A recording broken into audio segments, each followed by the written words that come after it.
Sam Watson and his team, we're going to stand together and fight this disease. I've come this way before, traveled through the open door. Circumstances navigated the path, and life happened all so fast. No, it got lonely sometimes. You see, I know we couldn't make it. Even when I'm off beat, I still land on my feet, and nothing can shake me, cause I know life took a hold on. I never. This is where I am destined to be. I'm not ready to give up. I believe in the miracle of life. Life's a play for no rehearsal.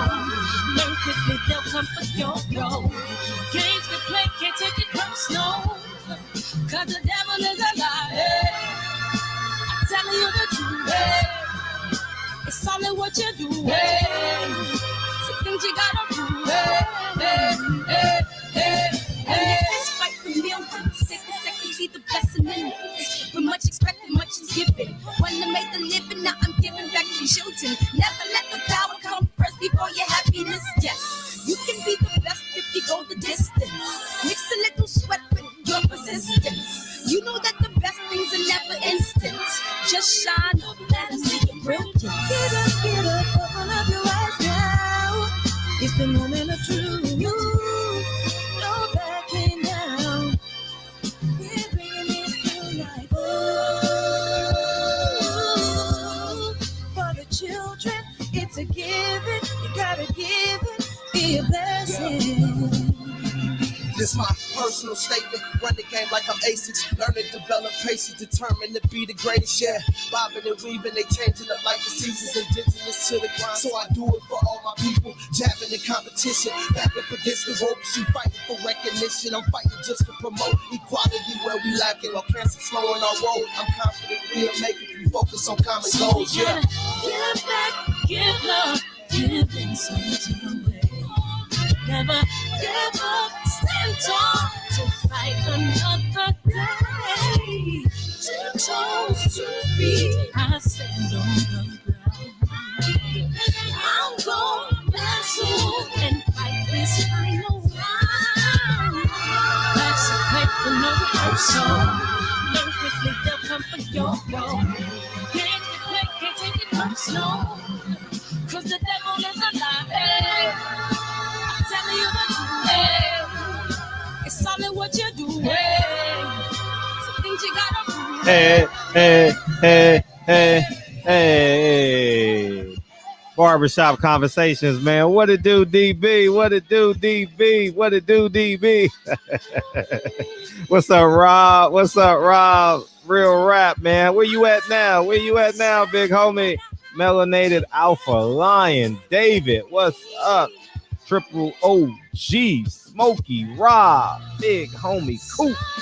We in here, man. I appreciate you, Andrew Charles, Kevin Brower, Silva. Appreciate you, man. We in here, man. And we're going to have a good time tonight, man. We're going to have a good time, man. We're going to be, that's why we have to be as inclusive as possible. You know what I mean? We got to stop believing that, we need other people's acceptance, other people's dollars. You know what I mean? And this is a clear example of leveraging black male superiority, right? Winning a couple of fights, and now he thinks that his shit doesn't stink. I'm asking everybody that can hear my voice, cancel Mikey Garcia.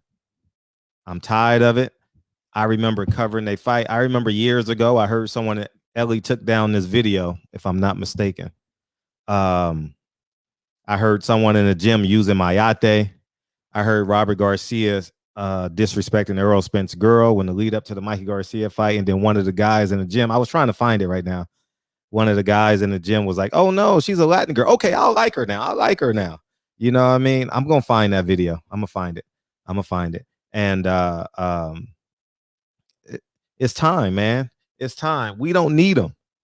And stop longing for their acceptance. Stop longing for them to taste your mom's world famous macaroni and cheese, mom's world famous wing tip. So whatever she cooks, you know what I mean?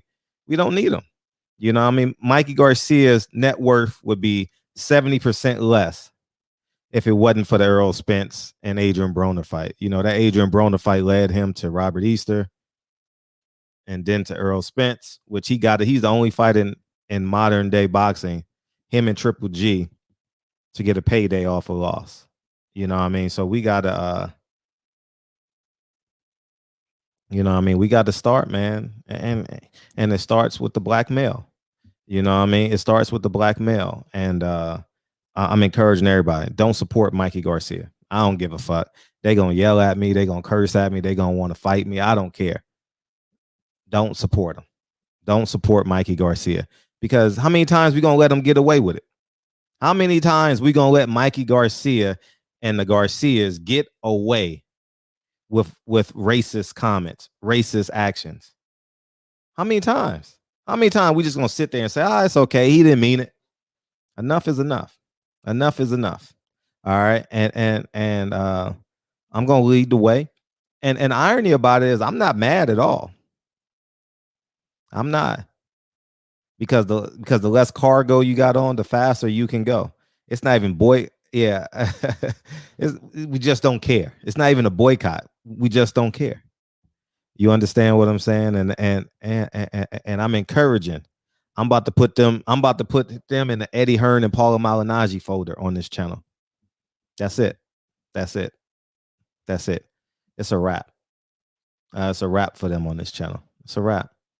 You know, and I hope that other fighters and promoters and managers are courageous. It's not even courage. It's not even courageous. It's what you're supposed to do. Because if I called any other black fighter a nigga, they gonna want to fight me. Plain and simple. Easy as pie, right? It's easy to fight me. You know what I mean? It's so easy to fight your black brother, man. But when a non-black person disrespects and or yells racist statements and or comments, they didn't mean it. Well, you pretend you didn't hear it, right? You know what I mean? It's damning. But I'm gonna reset this show real quick so we can and I'm gonna have some call-ins and we're gonna rock. All right, we're gonna rock tonight. And let me share this. Let me share it. Let me share.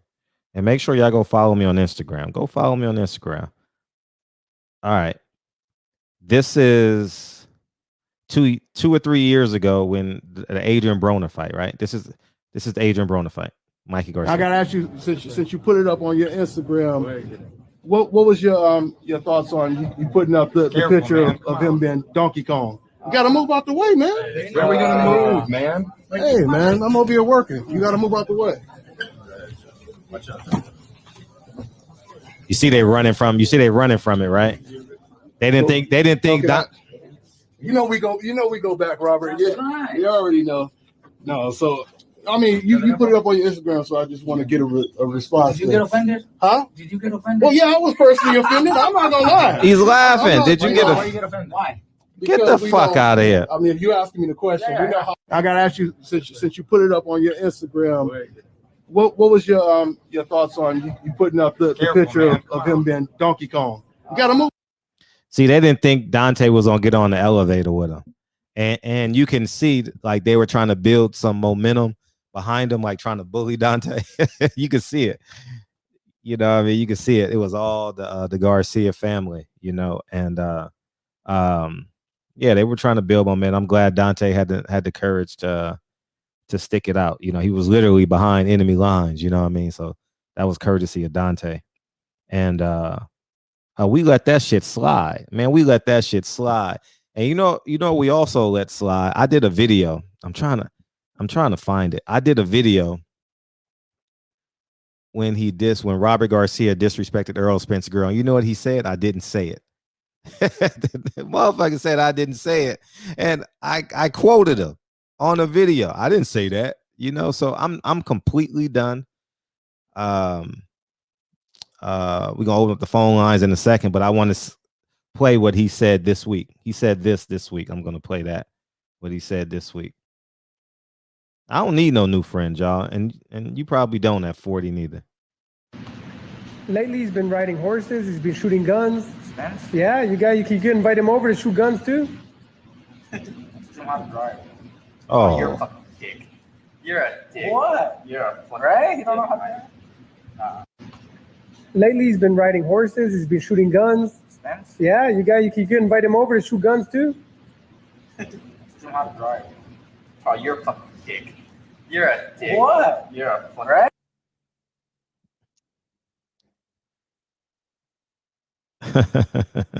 you know what I mean? It's just and I'll replay it again at 10 o'clock for the new people that come in.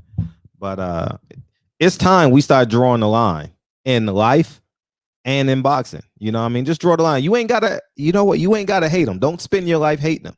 Just X them out. You know what I mean? Don't consume yourself with them. Oh, I gotta hate them. Nah, just don't worry about them. Let them go in the corner and play goofy time, like Nip said about 6ix9ine. You know what I mean? Go put them in the corner. You know what I mean? Because he don't make no money without us. And just to substantiate my point, he didn't pick a black fighter to go down to Texas with him, right? He didn't. He picked Jesse Vargas. Didn't he pick Jesse Vargas? So I mean, he's being loyal to his soil. We ain't got to get no harvest from his farm. You know what I mean? We ain't got to get no harvest from his farm. You know what I mean? It's us, man, in your circle of influence. You know what I mean? It's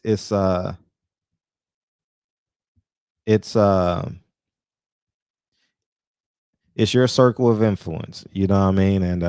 And your circle of influence is who you're supposed to ride with. I'm on with the phone lines. I already know y'all gonna come in with your guns blazing. You know what I mean? Oh no, not this one. We gotta go to the other one because the phone's gonna be crazy. And yeah, man, it's I'm done with them. I'm done with them. I don't do videos on them anyway. I don't make no money off the Garcias. And every time they fight, I'm gonna remind y'all, don't support it. If he fights Manny Pacquiao, we not buying it. We're not boycotting it. We not buying it. We're gonna put our energy elsewhere. I'm just gonna remind y'all. Remember what he said about us? Here's what they think about you. Ain't that what Ice Cube say? Here's what they think about you. Here's what they think about you. That's what we gonna do. You know what I mean? Fight Manny Pacquiao. We ain't buying it. You know, it's the world we live in, and we just got to make adjustments. You know what I mean? We spend a lot of time fighting them. We don't have no vassals. We don't have to fight them no more, man. We do have a level of independence. You know what I mean? We already know what Donald Trump is going to say. We already know Joe Biden didn't want his kids to go to school with black kids. We already know this already. All right. So let's just act accordingly, build our self-confidence, and build tangible things externally. You know what I mean? And let's just do it like that. And we're gonna be A1. Oh, the phone line. Oh, yeah. The phone line's open. The phone lines are open. So yeah, so feel free to call in. And yeah, man. I'm happy this happened. I'm happy this happened in front of the world and nobody's boxing. And my channel is popping right now. So the whole boxing community is gonna see it, which is important. And people make their own decisions. You know. Don't get and I encourage y'all. Don't get mad at other people or other fighters or other trainers if they don't react, if they don't act, if they don't respond how you want them to react. Just let them go. You know what I mean? Let them go. Let them go, and you know how to act accordingly.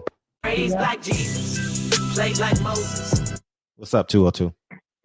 Yes, indeed. It's David Real Thomas. How you doing tonight, what's up, brother? I'm feeling great, man. What you got? Man, I'm so glad that it's come to this point because I felt like this for so long.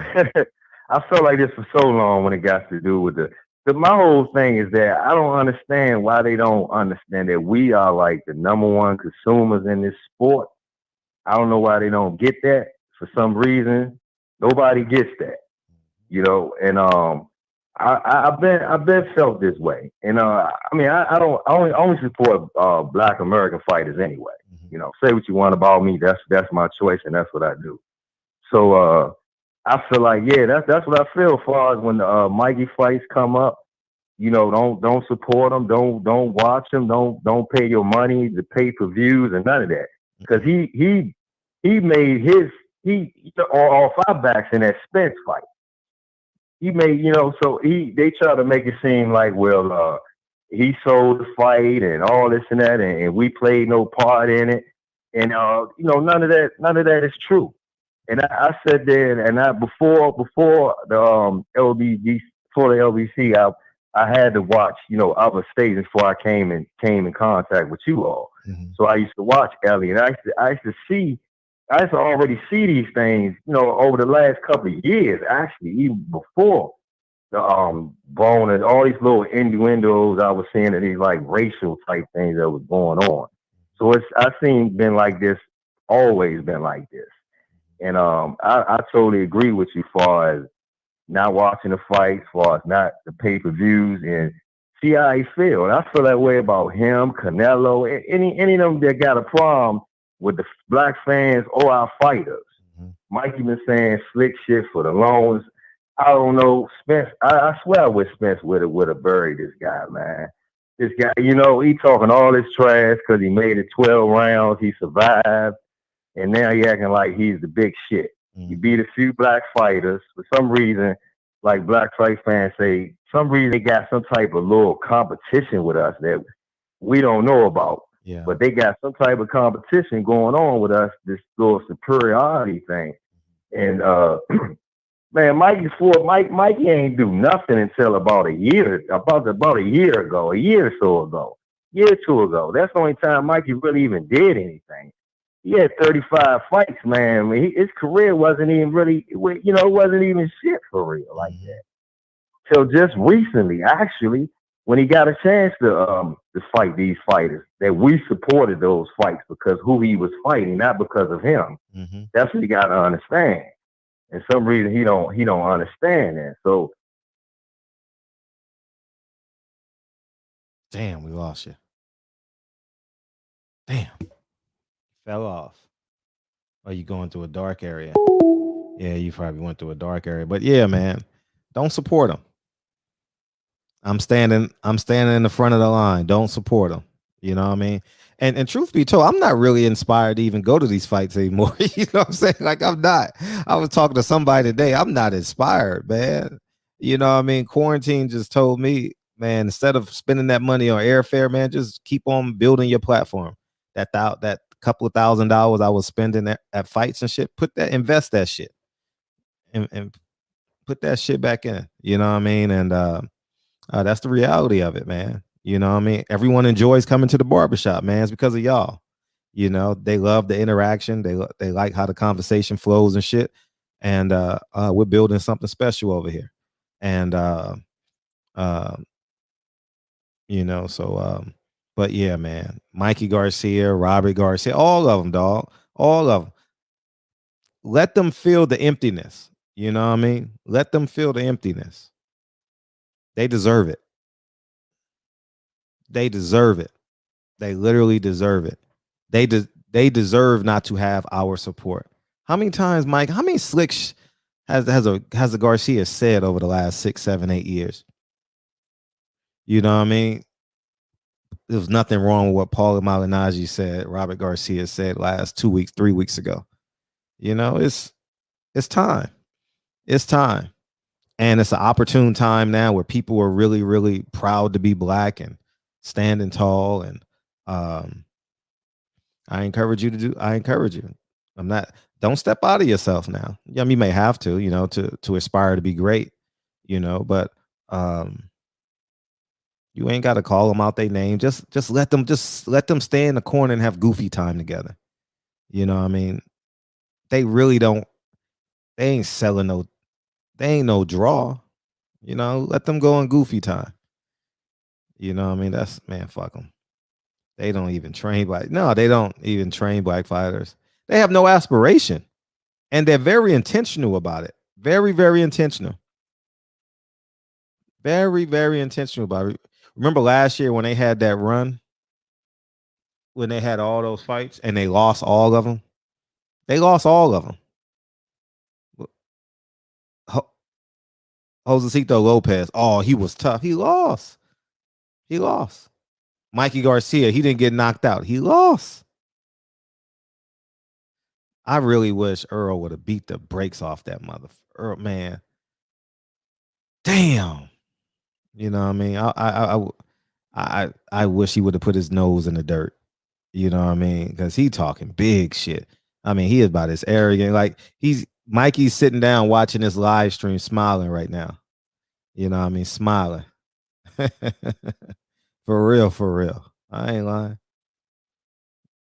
You know, he likes to hear his name. What's up, Mikey? What's up?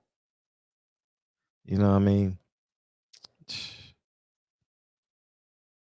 It is what it is, man. You know, shit, the phone lines. Yeah, they open. Hey, how was I'll ask you when you call it. But yeah, man, let's stay true. We got our first name on the list, Mikey Garcia. We're not supporting ever, ever, ever, ever again. Never again. Not unless it's in a negative light. Or to build up a black fighter. That's it. That's it. It's over. Mikey Garcia has told you your dollar ain't nothing to him. He just told you he don't need you. The same way the sheriff department went after LeBron James because they view him as the leader of the black community, the most popular black athlete. They knew they wasn't gonna get the money, but they wanted to attack him, you know, to put some kinks in the armor. You understand what I'm saying? That's what they wanted to do. So Mikey Garcia says, nah, DB, Cash G, I don't need your money. Asia Math, I don't need your money. I don't want it. I don't need it. We got 14 Mexican fighters in the gym. We're going to get our money that way, as Earl would say, and everybody from Texas, you know. And we have to accept that.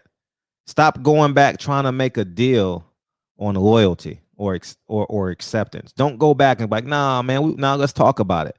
Stop negotiating with evil. Stop negotiating with evil, man.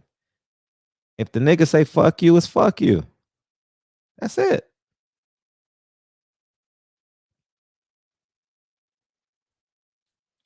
And I just hope that we understand that moving forward. And that's why they call me a race baiter. Mikey Garcia can call Adrian Broner a monkey. I report on it. I'm the race baiter. Right. Welcome to the show. What's popping? And that truck. What's up? What's up, baby? How you feel? I'm good, man. How you been? I'm good. You on the road? No, man. I'm sitting on my own, on my balcony right now. Oh, okay. Sitting. It's Beverly Hills. I know, man. Hey, man. So, my son half of me, he black, and his mama Latino. But come on, man. Come on, Mikey. You can't come with this shit here, though. I support the Spanish community, but nah, dog. We don't roll like that, bro. If he come with it, hey, and I hate to say it like this here, Fred. Y'all was at the bottom of the barrel. Yeah, that was low. That was disrespect. The man damn near lost his life that night. Yeah, man. Man, come on, man. You can't do no shit like that there, dude. You can't do nothing. But you know, at the end of the day, Fred, that's all jealousy, man. Because he wish he could be in his shoes. Oh, pure jealousy. Earl Spence should never take it easy on him. He should have punished him. And I love that little dude, man. I love who the person you are and how respectful you are. Earl Spence, but he should have punished him, man. Yeah, I wish I wish he'd have punished him like he did the rest of them. I wish we can get those last 4 rounds back. Well, man, I'm gonna finish listening to our show. I appreciate it. I'm glad you said our show. I like that. Yeah, man, just our show. I seen you when you first started that Hot No Cold, baby. When you say Bold Shot Conversation, feel free. Hit the subscribe button. Yes, sir. That's right. And it drove me to you, man. That's that was about 3 years ago. That's what's up. That's what's up. That's what's up. I need you. Oh yeah, I need you too, man. That's love. All right, man. God bless you and God bless everybody in the chat. For sure. All right, baby. All right, one. Yeah, man. It's and truth be told, like, you got to understand this. It's about evil. I know we gonna compartmentalize and say Mexican versus black, and that's okay because that's what gets you going, right? And that makes you feel more proud and stronger. However you feel is based off of your life experiences, right? Above all of that, it's above good versus evil as it pertains to your life and what you stand for. Mikey Garcia doesn't stand for anything for black men, right? So we can say, oh, fuck you, and that good things too. But above all that, Mikey Garcia's evilness, that was evil what he said on that. I'm gonna teach him how to drive. And he wanted people to follow along. He wanted Ellie and Peter to follow along with him. You know what I mean? So, and that's another thing too. You see the level of comfort Mikey has around Ellie. That's how we got to be around our own media members. You know what I mean? Arrest the killers of Breonna Taylor. What's popping? 314. That's how we got to be around our own media members. You're behind. You're behind. You're coming right now. Hello. Yeah. What's up? Yeah, man. I seen that. What's going on, Fred? Man, what's big pop? time support. I appreciate that. No, yeah, been hitting the DM about different advice about stocks and tips, Okay, stuff like that. for sure. When I seen that, man, that post, man, I thought Mike Garcia was a solid dude, man. Before that, man, I didn't even see the Donkey Kong stuff with Adrian Broner and stuff like that. But that's really some whole shit, like, for real, man. Yeah. Like, I guess it's straight. You know, it's just boxing, but like when you go to that, when you look at that aspect, man, Earl Spence Jr. got daughters. You know what I'm saying? He got a mother and a family he support, man. Dude ain't nothing but a good dude who just, you know what I'm saying, take his craft serious. And you the one that came up a weight class. Motherfucker try to say he went up 2 weight classes. He really went up 1 because he was a champion at 140. You went up an extra weight class and challenged him. He whooped your ass and you salty about that. He been throwing shots the past couple weeks on, oh, he don't hit that hard. He don't do this, he don't do that. Then you go talking about, I'm gonna teach him how to drive. You know what I'm saying? And God don't like ugly and that shit. It's gonna bounce back on him. You know what I'm saying? I just wish that Earl would have just, you know what I'm saying, punished and whooped his ass all the way to the 10th, 11th round and stopped him in the 12th in a vicious fashion. You know what I'm saying? But yeah, man, that wasn't cool at all, man. Nah, he was. I actually had respect for Mike. Would you say, Chris? No, he protected himself the last 3 rounds. He had a high guard, and you know, so. Yeah, man. But man, most definitely, man. But shout out to the LDBC, man. Huge fan, huge supporter, man. Love what y'all do for the appreciate you, man. You know what I'm saying? Keep it up, man. A big time supporter, man. Love the show, man. I appreciate that. Appreciate the call in for real, man. Yep. Peace. Yep. Yeah, man. It's when a person show you who they are. But how many times have I said that shit on this channel? 42,000. Arrest the killers of Breonna Taylor. 832. You got to turn down the background noise. That shit loud as hell. You know what I mean? That shit. But yeah, it's we got to We got to trust yourself, man. Trust your instincts, man. And like Tank Davis, Leo Santa Cruz, man. We don't need that fight, man. You know, we got this fake narrative that we got to fight Latinos to become great. No, man, just we don't, man. We don't look like everybody at 130, 135. You know what I mean? Why don't Shakur Stevenson and all them just fight each other? I'm done with him. Yeah, so so that's kind of what we got to do, man. You know what I mean? Just keep on keeping on. You know, that's what we got to be. Oh, is that Trick Note? That might be Trick Note. Oh shit, my bus. That is Trick. That is Trick. You're right. That might be Trick. Arrest the killers of Breonna Taylor. 414. What's up? What's happening, Fred? This Tony Brown, man. Hey, what's up? Yeah, I just want to call in, man, just to say, fuck Mikey, man, and we need to block his motherfucking dollar out, bro. That's what we need to do. Block his motherfucking pockets, man. He's sitting here hating on every motherfucking body just because he lost a motherfucking fight. Yeah, I ain't regretting the fact that Spence didn't knock him the fuck out because he taught him a goddamn boxing lesson. Raggedy taco eating motherfucker can't box either. At the end of the day, he ain't got no motherfucker out in no recent fight, man.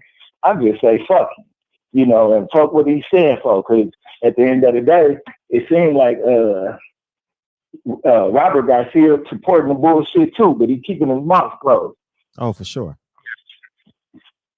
You know, I mean, I just feel like everybody want to jump on Spence and shit. Yeah, we added ups and downs or whatever, but I bet you when this kind of fight comes, this Garcia fight comes, he gonna show the motherfucking world, gonna shock the world and let everybody know what it is that he got in store for a motherfucker, man. I mean, like, dude, I was looking at your shit on Instagram where you where old boy was confronting old boy about the little shit or whatever. Yeah. And he talking about you offended. Are you offended? All this old goofy ass shit. Of course we're offended. Every last one of us should be offended. You know what I'm saying? With all this shit going on in the world, and he want to shake it. You know, he want to, stir the pot and shit. Man, fuck him. He can kiss all my ass, bro. Excuse my French on your show, but I love the barbershop conversations, man. I don't call in that much. I know you haven't been. You called the first half. Yeah. You've been you know, but I enjoy what you're doing, Fred, man, and just keep on doing what you're doing, man. Sure. And love to the chat, and I'm gonna get back in it, man. That's all I had to say. Appreciate you. Yeah.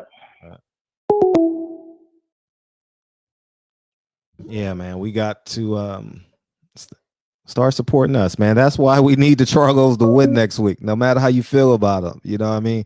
They didn't come in the barbershop. I know they didn't come in and hang out with us, but we still need the motherfuckers to win. You know, we still need the Charlos to win. You know, like we got to we got to, all right. We still need the Charlos to win.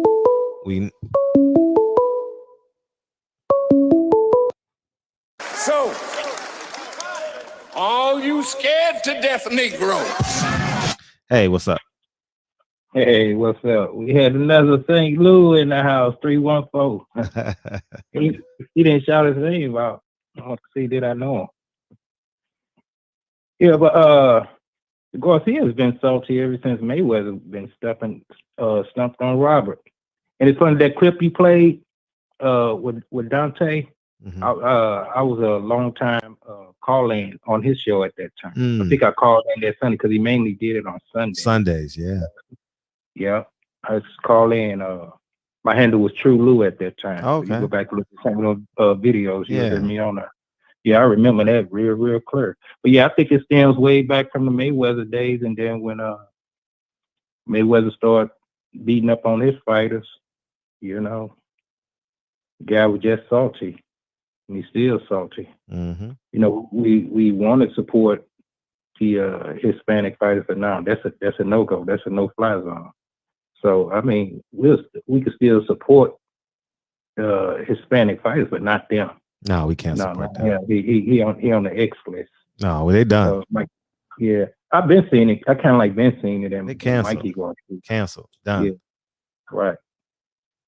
Yeah, ass whooping Earl put on him. You know, he salty after that. He probably don't even want to fight another black fighter unless it's a up and coming fighter. Yeah, facts. But the elites, he don't want this. Mm-hmm.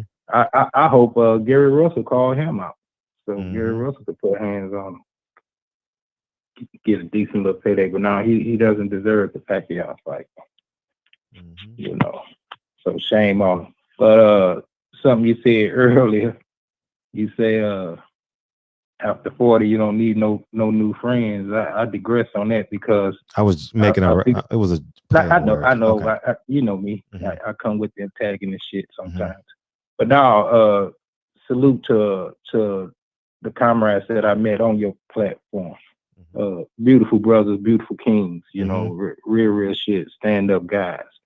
You know, so yeah, definitely shout out to them. To all of them, they know who they are.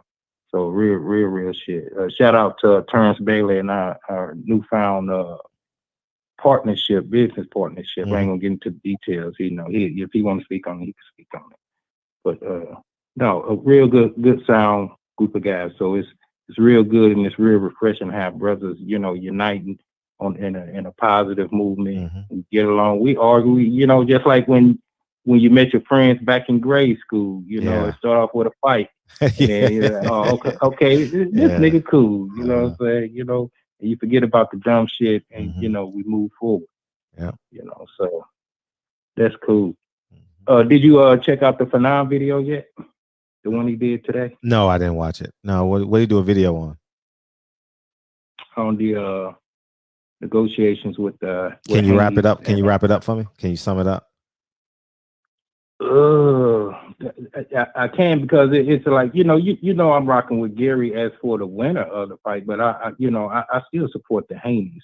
I just don't see for sure Devin beating him, but it was really all about the politics within the negotiation and some of the loopholes that's already been exposed. Oh, okay. And shout out to the grave digger BTFB. He caught like Bill, you know, he caught him in one, and Fanon was just regurgitating it on his show today. Okay, I didn't get a chance to see it. Yeah, I mean, you know, I don't think it's going to cause a divide, but Gary Russell holding the cards now, and if Devin don't accept the fight, he's holding the cards. It's going to be a fight. He's ducking. But now I want this to be a beautiful thing. Both of them get in the ring and it turn out good. May the best man win. Facts. And we both win, you know, on that. And these the fights we need, you know, to get a rip from that Mikey Garcia shit. He on the sideline hating, you know, he's seeing us being unified, and he just a hater, you know, jealous, hater, yada. Get him, motherfucker. But yeah, we got to counsel them. No, they done. They done. They get no play in this ride. Nah. I'm not putting no oxygen in their tank. We'll just throw them out, throw the baby out with the gate. Fuck Robert Garcia, fuck Mikey Garcia. Fuck them. And on the for real, to all the Hispanics out there that might be listening, y'all need to come on board and call it out on that as well. Yeah, and thank you. All the Latino people, y'all need to call them out for that disrespectful shit. You know what I mean? One of the guys that I call him TB, but Terrence Bailey introduced me to, he's Latino. We was on the phone today. Real cool guy. So this is no knock to our brown skinned brothers, but if y'all gonna stand with us, you need to let that shit know that's not tolerated.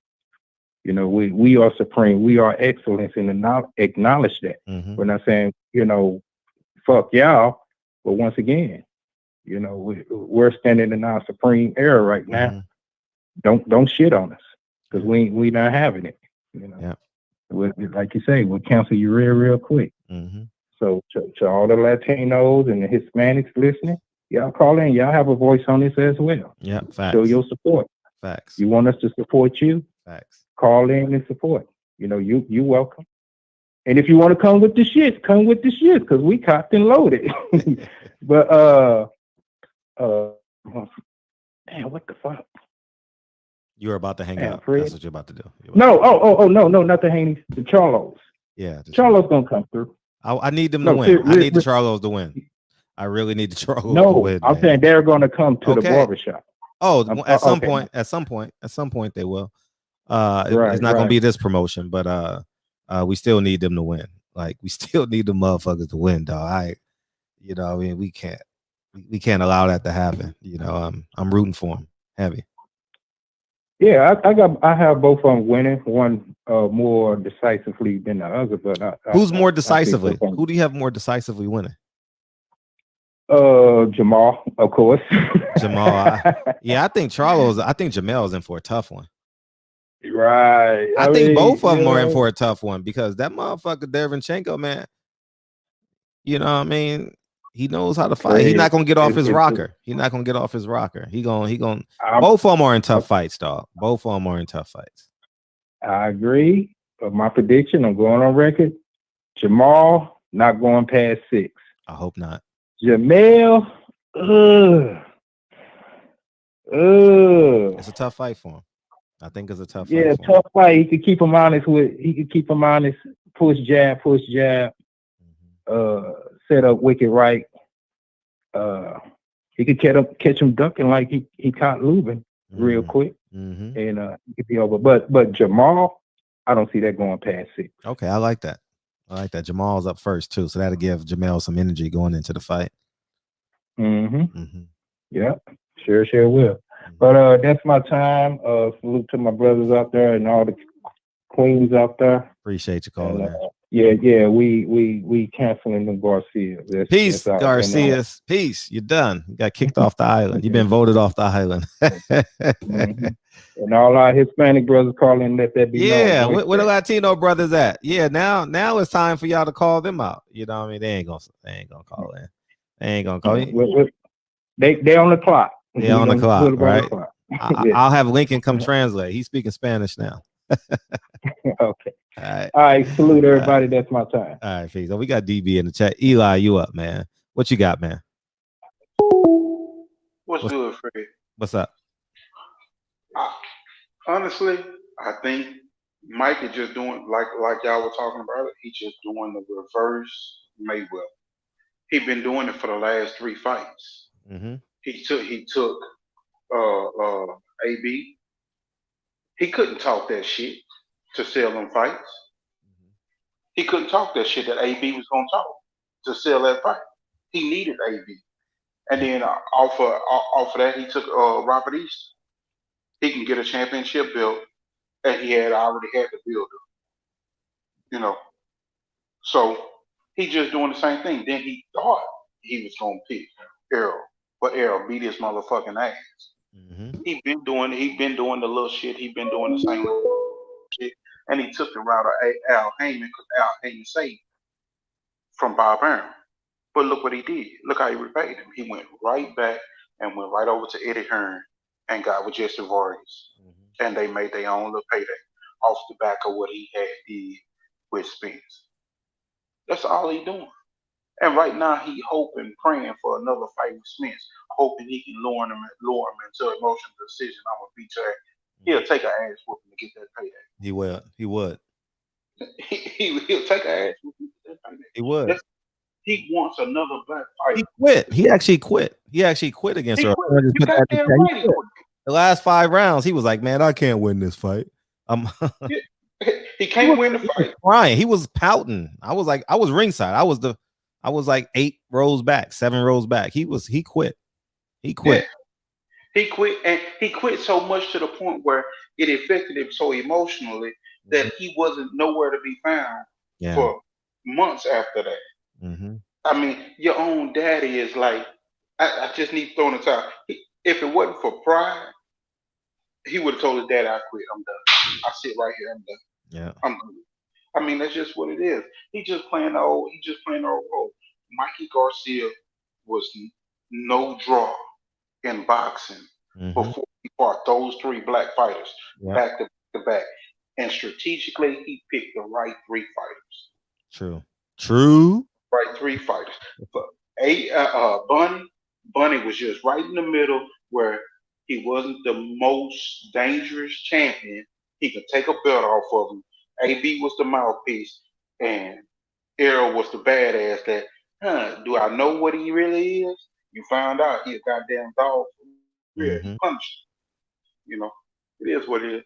But going into that Charlo, hey, I think Jamel might pull it off a little bit smoother than what everybody thinking, because if you think about it, before J Rock, Rosario Step Up was the Gallimore fight, and he didn't look so hot in it. And he got the one step up to J Rock, and he had a good day. Gallimore was able to frustrate him, and J Rock just chose for some reason not to really box that night. I think Breadman gave him all the right instructions, and that night was not his night. That for some reason he was off and chose not to box and stay in front of the pocket and stay on a straight line. I don't think Charlo will give him that target practice to just release on him and do what he want to do. I think Jamil might actually have a smoother night, you know. Okay, but, I'm hoping for it. I'm hoping for it. But I'm not gonna be long with it. Hey, you have a good one, brother, and hey, I appreciate everything. All the time, Eli. Appreciate you, dog. Salute. All right. Yep. Peace.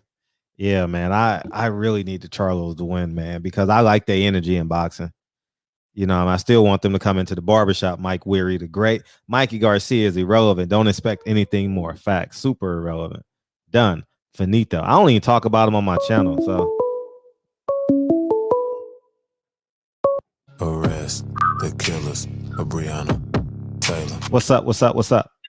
What's up? You still where the Latinos at calling in, right? Okay, well, shit, here we go. Here we go. So I just want to address two things real quick, and I don't want to wait to the end because I don't want to lose focus and shit. So the first thing is you said that a lot of the black fighters feel like they have to fight these Mexican and Latino fighters to sell. Is that what you said? I did, yes. The Floyd Mayweather blueprint I was making reference to. Yeah, I mean, you know, Floyd is, how can I say this? I don't know if I'm saying the X factor or the common denominator, but one of the things that happened with these dudes is, you know, these black fighters, these elite black fighters beat 9 out of 10 of these guys, if not 10 out of 10 of these guys. But what ends up happening is if these black fighters are only fighting each other, then, you know, let's call the, let's put them in a bowl. There's Sean, there's EJ, Keith, there's Boots, Bud, Ugas, right? There may be 1 or 2 other ones that I'm not thinking about. But if these guys all fight each other the way that Hagler, Hearns, Leonard, blah, blah, blah, these guys did, at the end of the day, their records, instead of being undefeated, their records are now going to be 22-3, 22-2. You understand? And then the Mexican fighters will continue to fight trash cans, tomato cans, Uber drivers and whatnot, and they'll end up having records of 25-0. 30-0. They'll sell a lot, and the black fighters will always have that stigma attached to them, like they're not good or they're weak fighters because they have not 1 loss but 2 or 3 losses, and they may even be consecutive losses from fighting against elite competition. Like that will be the thing that would be omitted. Nobody's going to say these guys are fighting the best of the best, so that's why they have a couple of L's on their record. Makes sense. So you know, we got to go in there and we got to end up tearing these dudes' heads off their fucking body, and then get back to fighting our guys. You know what I mean? So they have to fight each other. Like, that's just the thing. Mikey, at this point, you know, he was like Keith Thurman. You know, these certain guys, they want to protect their O, right? Got to, I ain't afraid to let it go. But once they lose, then it all becomes about, they don't care about legacy anymore. Now it's just about money. So Mikey would fight Earl again. He knows he's got no chance in hell of winning, but he'll do it again because that'll be his biggest payday again. He wants to fight Manny Pacquiao. I don't think he thinks he can beat Manny, even though Mikey's slow and flat-footed. But he knows, again, that'll be the biggest payday for him. Sure. You understand? So anyway, but these guys, they just end up having to fight each other. Shout out to Dante for making his way through that elevator and telling whoever the security was to get the fuck out the way because I'm working. I'm media. I got a pass. I got credentials, and you see me with a camera in my hand, and I'm actively asking questions. So get the fuck out the way. Facts. That was good on his part, And not only that, but he got in the elevator with fucking Pita the Pito, Hitler Garcia, their father, Mikey and whoever else was on the side. But he got in the elevator, and Robert was not expecting Dante to say, "Yes, I'm offended." And when Dante said it, then he didn't have an answer. So that's why he laughed. It was kind of that goofy, I don't know what to do or say laugh. You know when somebody asks you a question and you hear exactly what they say, but you go, huh? That's what it was. That stupid laugh was that huh. He didn't know what to say. And then he pointed to Mikey like, shit, I couldn't think of nothing fast enough. Mikey, go ahead and answer that if you can. Right. And they didn't have anything, But I don't know if you remember the entire interview. Mikey, once they got off the elevator and they were walking down the hallway, Mikey apologized to Dante. It wasn't a sincere apology, but he said, I apologize. Well, if I offended you, I apologize. He was really upset that he had to apologize. But, he didn't mean it. And if you don't do something wrong, you don't apologize, right? Facts. If you didn't feel like you did anything wrong, you wouldn't say sorry to anybody. And he did. So, to Mikey, Pita, the Pito, Robert, fuck y'all and your daddy and your mama stinking pussy that you came from. But moving along to Ellie. I was watching a Muhammad Ali interview earlier today. I think that's the first thing I saw when I woke up this morning. And once that went off, I saw Rizza Islam post something with Muhammad Ali. And these are two different people. I think one, he was in the UK and the other one was here. I think it was David Gavitt or OG. They probably remember this old dude, this old white dude. I think his name was the Jimmy Gavitt or David Gavitt show. But anyhow, in both interviews, Muhammad Ali, who had the proper information, who articulated. I saw that this morning when I woke up. Yeah, I saw it. Go ahead. Right. Tell the story, though. Tell the story. Yeah. So I guess the whole point is, I don't want to go into a long dissertation, but if Muhammad Ali, the greatest, in and out of the ring, who's done so much for humanity, can be challenged by a bullshit reporter, why can't Mikey Garcia get challenged by his bigotry and his bullshit by Ellie Seckbach? Ellie is, and again, I'm not stroking when I say this, but Ellie's afraid to get his credentials taken away. And that's a lot of reason why a lot of people have a lot of respect for you, because you said, you know what? I'm not gonna compromise my integrity for a fucking badge. And that's what Ellie was doing. You know what I mean? And he's constantly there because he's like their personal videographer, right? So he's there for all of this shit. So all of this shit that Pita and that Mikey and Robert and all of these fools, every time they say something, he's there. It's documented. And he's hearing it, but he continues to go back and he never challenges them on that bullshit. So for Ellie, I know he used to be your boy, you know what I mean? Like through media or whatever. And, No, tell you the truth. I'm not, come on, man. No. Okay. Oh, go ahead. I'm sorry. Go ahead. Yeah. Sometimes these people are cool until we see what their true colors are. And then once we see their true colors, we see it's a rainbow. You know what I mean? Like, you fucking punk. So fuck you, Ellie. I have Ellie's phone number. You know what I mean? He's come to the gym before and he knows exactly who I am, but I didn't even think about this earlier because I never call him for anything, but I'm going to send his ass a text message and I'm going to call him. I'm going to ask him this question when we hang up the phone or once the stream is over. And I guarantee you he stays silent. But anyhow, man, that was my piece though. Ellie he doesn't have the balls to contest the bullshit. And also why these fighters have to fight each other, Anyway, man, I'm gonna fall back, but yeah, man, it's already a great show, and we only a few minutes in. I know, right? We right. You're right, man. You're right. And another thing. Oh, go ahead. Yeah.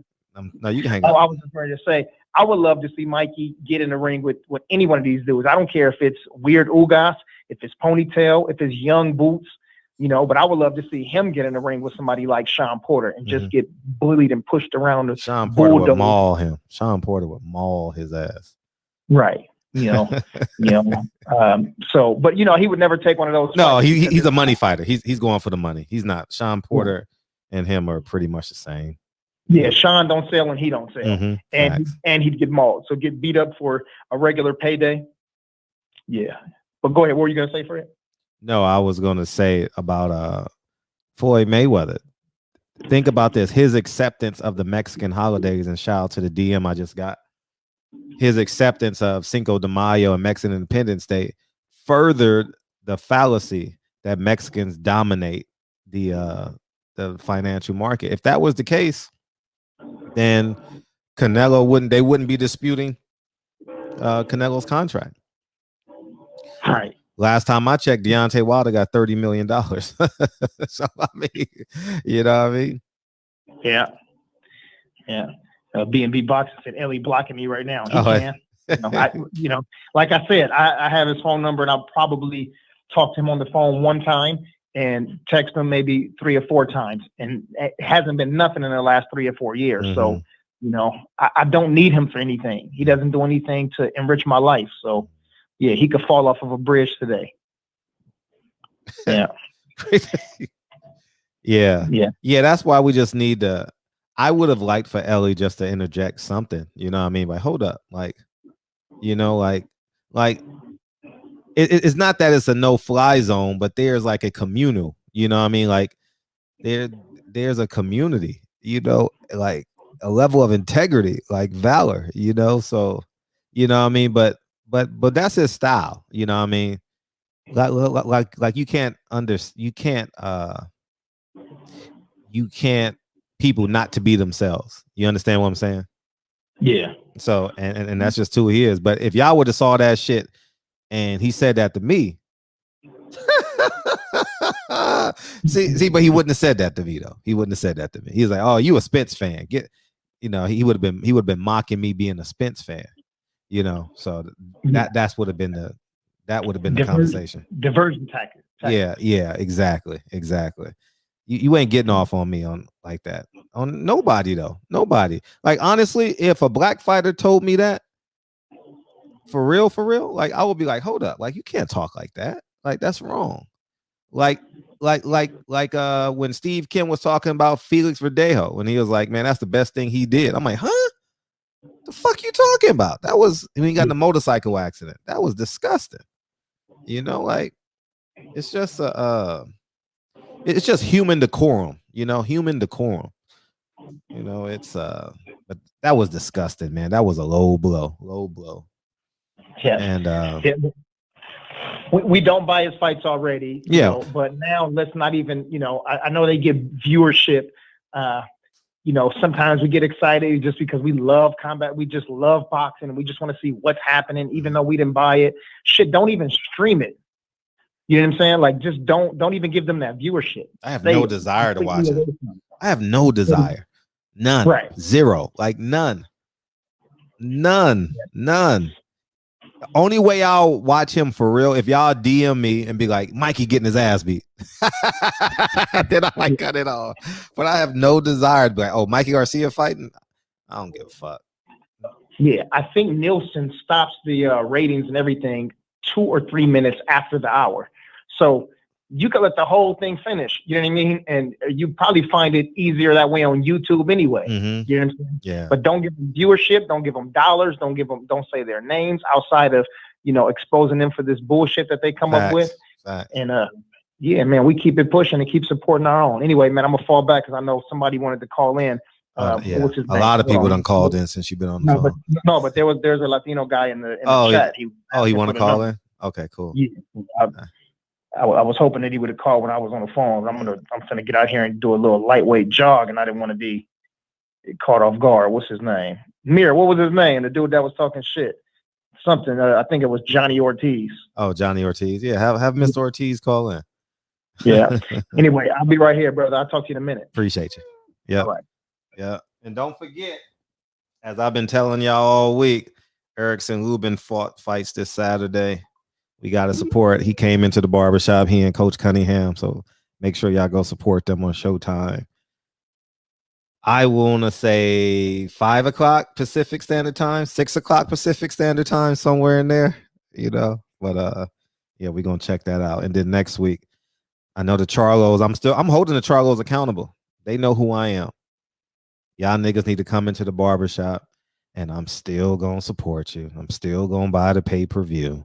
I'm still gonna support the fight next week and do my best, but y'all niggas need to come into the barbershop. All right. And y'all need to come holler at your fans. You're gonna have it's gonna be about 4,000 people watch this stream tonight. We're looking at about 3,000 to 4,000 when we end this. You know what I mean? Y'all niggas need to come into the barbershop. You know what I mean? Holler at your people. For real. So yeah. But getting back to Mikey. Floyd Mayweather. Oh shit. Yeah. I'll get there in a second. I forgot to hang him up. Now y'all can call in. Yeah, accepting those Mexican holidays. Accepting those Mexican holidays played a huge part in the pseudo belief that Mexicans drive the boxing economy. Arrest the killers of Breonna Taylor. 937, what's up? Fred, what's cracking tonight, man? Hey, what's popping? Hey, man, I just wanted to call in and say my opinion on this Mikey Garcia thing. Sure. I feel like this is, of course it's not our fault, but I feel like this is our fault in this regard. Uh-huh. Yo, Mikey and them been on some wild time in regards to blacks. Like, why we waiting for this? When he thought Earl Spence was with a black chick, you somehow, I don't want her because he thought she's black. Find that link for me. Can you find that shit for me? I'm trying. Can you find it for me and send it to me? Oh yeah, I'll send it to your Instagram right now. I'll copy and paste it. Oh, you have it already. I'm driving right now. I'll be home about 20 minutes. You get it within like a half hour. Perfect. But I heard that shit with my own eyes. I forgot who did they interview. They was in the gym. They was in the gym. He was sitting on the ring apron. He was sitting on the ring apron. Yeah. But anyway, even aside from that, he didn't say nothing like too out there and crazy about Robert Easter. But it was like on some stereotypical black shit as far as like dealing with him as a fighter and stuff like that. They just always got little slick stuff to say. Even when Maidana was fighting Floyd, like I don't know why nobody remembers that or pays attention to that. But there was definitely like racial undertones. Oh, for sure. Yeah, so I just wanted to call in and say like to the chat, to the people that's listening, like-minded or not, like Mikey and them been on some sucker shit, and this is not even about them right now, but in regards to other people, let's stop waiting for the third, fourth, and fifth time with people violating us as a culture and as a mass, and we still giving them our money, our support, and we can't do the same thing to them because their ethnicities and their cultures will hang us. So let's stop waiting for the fourth and fifth time. And Fred, I'm gonna send that to you as soon as I get home. And screen record it too. Screen record it as you send it, just in case. All right. All right, for sure. Later. Yeah. Oh yeah, when he was walking back to when Maidana lost. Yeah, champ side. He threw water on Lil Wayne. Remember that shit? Yeah, I remember that.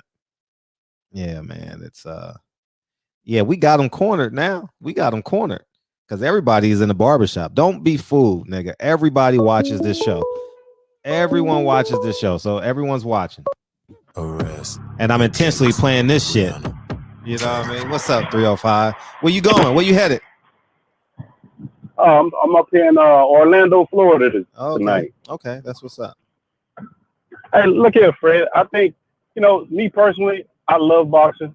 I love the combat. I love the violence of it. I must be honest about it. As far as what Mikey Garcia, I think people missing the grasp of where we at in 2020 and what's going on. I'm listening. We are in a cultural war, to say the least. And sports mimics life for the most part. So that's going to carry on in the sports. And it's not going to stop. I don't think it's going to stop anytime soon. It's going to keep going. And we seem to be the one that people like to pick on, for whatever reason. And you can draw whatever parallels, conclusions you want to that. As far as the boxing goes, I think it's historic what happened with Gary Russell. That whole negotiation between the Haneys, that's happening with new media and not old media. And I think if this plays out the way that I'm believing, you tell me what you think or your opinion on it. I think it has the opportunity to be like one of those Hagler-Hearn fights where it took them a while to get the contract and it just kept brewing and it kept brewing and kept brewing and they finally got it on. And when they got it on, it was historic. You're right. 101,000% right. So I think we just need to let that play out because sometimes we look with the environment that we're in, the culture that we're in, we're a little too impatient. And I think that'll work out the way it's supposed to work out. The negotiations are what they are. The promotions are what they are. And people then chose whatever side they chose. And we just need to let it go because if it cooked the right way, we might end up to get something, something really, really special if that happens that way. It might not. Yeah. You never know. You never know. I would hope, just being a boxing fan myself and being a fan of both of those two guys myself, as far as the racism and and all of that stuff right there, I think we as fans, we can have a bad taste for it. But when you get boxers that'll say, I'm not going to fight that guy, no matter what, the big person, you'll see that change. When that money start getting short, people's attitude change. Until that happens, it's not going. These folks gonna keep on because the gravy train keep backing up the truck to them. As long as you got Victor Conte working, you got people going over there and putting him on, and you got these people that are interviewing, like the last call before previous said, they're interviewing and they're not checking these people. You're always gonna have people that's gonna sell out for either the attention or for the physical money. The sellout is always different and it's never gonna change. But I think people just need to recognize and not be surprised by what's going on because, like I said, sports, it's going to mimic what's going on out here. And what's going on out here, we are in the cultural war. People are going to feel that at their jobs. They're going to feel it at their schools with their kids, where their kids are getting a little bit brasher treatment than other kids, with the cops, whatever you want to say, because the system itself is fighting against us and we're fighting back at this point. Now, I think we need to put down our phones and pay attention to what the hell is going on. Because in my opinion, and I'm going to say this and I'm going to get off, all of those 50s, the 60s, when we had those great leaders, all that was carried. It was started, but it was carried by our 20-year-olds. Our 20-year-olds right now, if you pick their phone up, you can see every damn thing they're doing. They waste so much time when in your 20s, you got so much fire and vigor in you. And I think our 20-year-olds, they're being captured by this system, these phones, social media. It's just a giant damn distraction. And it's not even, I take that back, not even the 20-year-olds, because I know 40-year-olds that be on their damn phone all day and all fucking night. They can't get shit done because of the damn phone.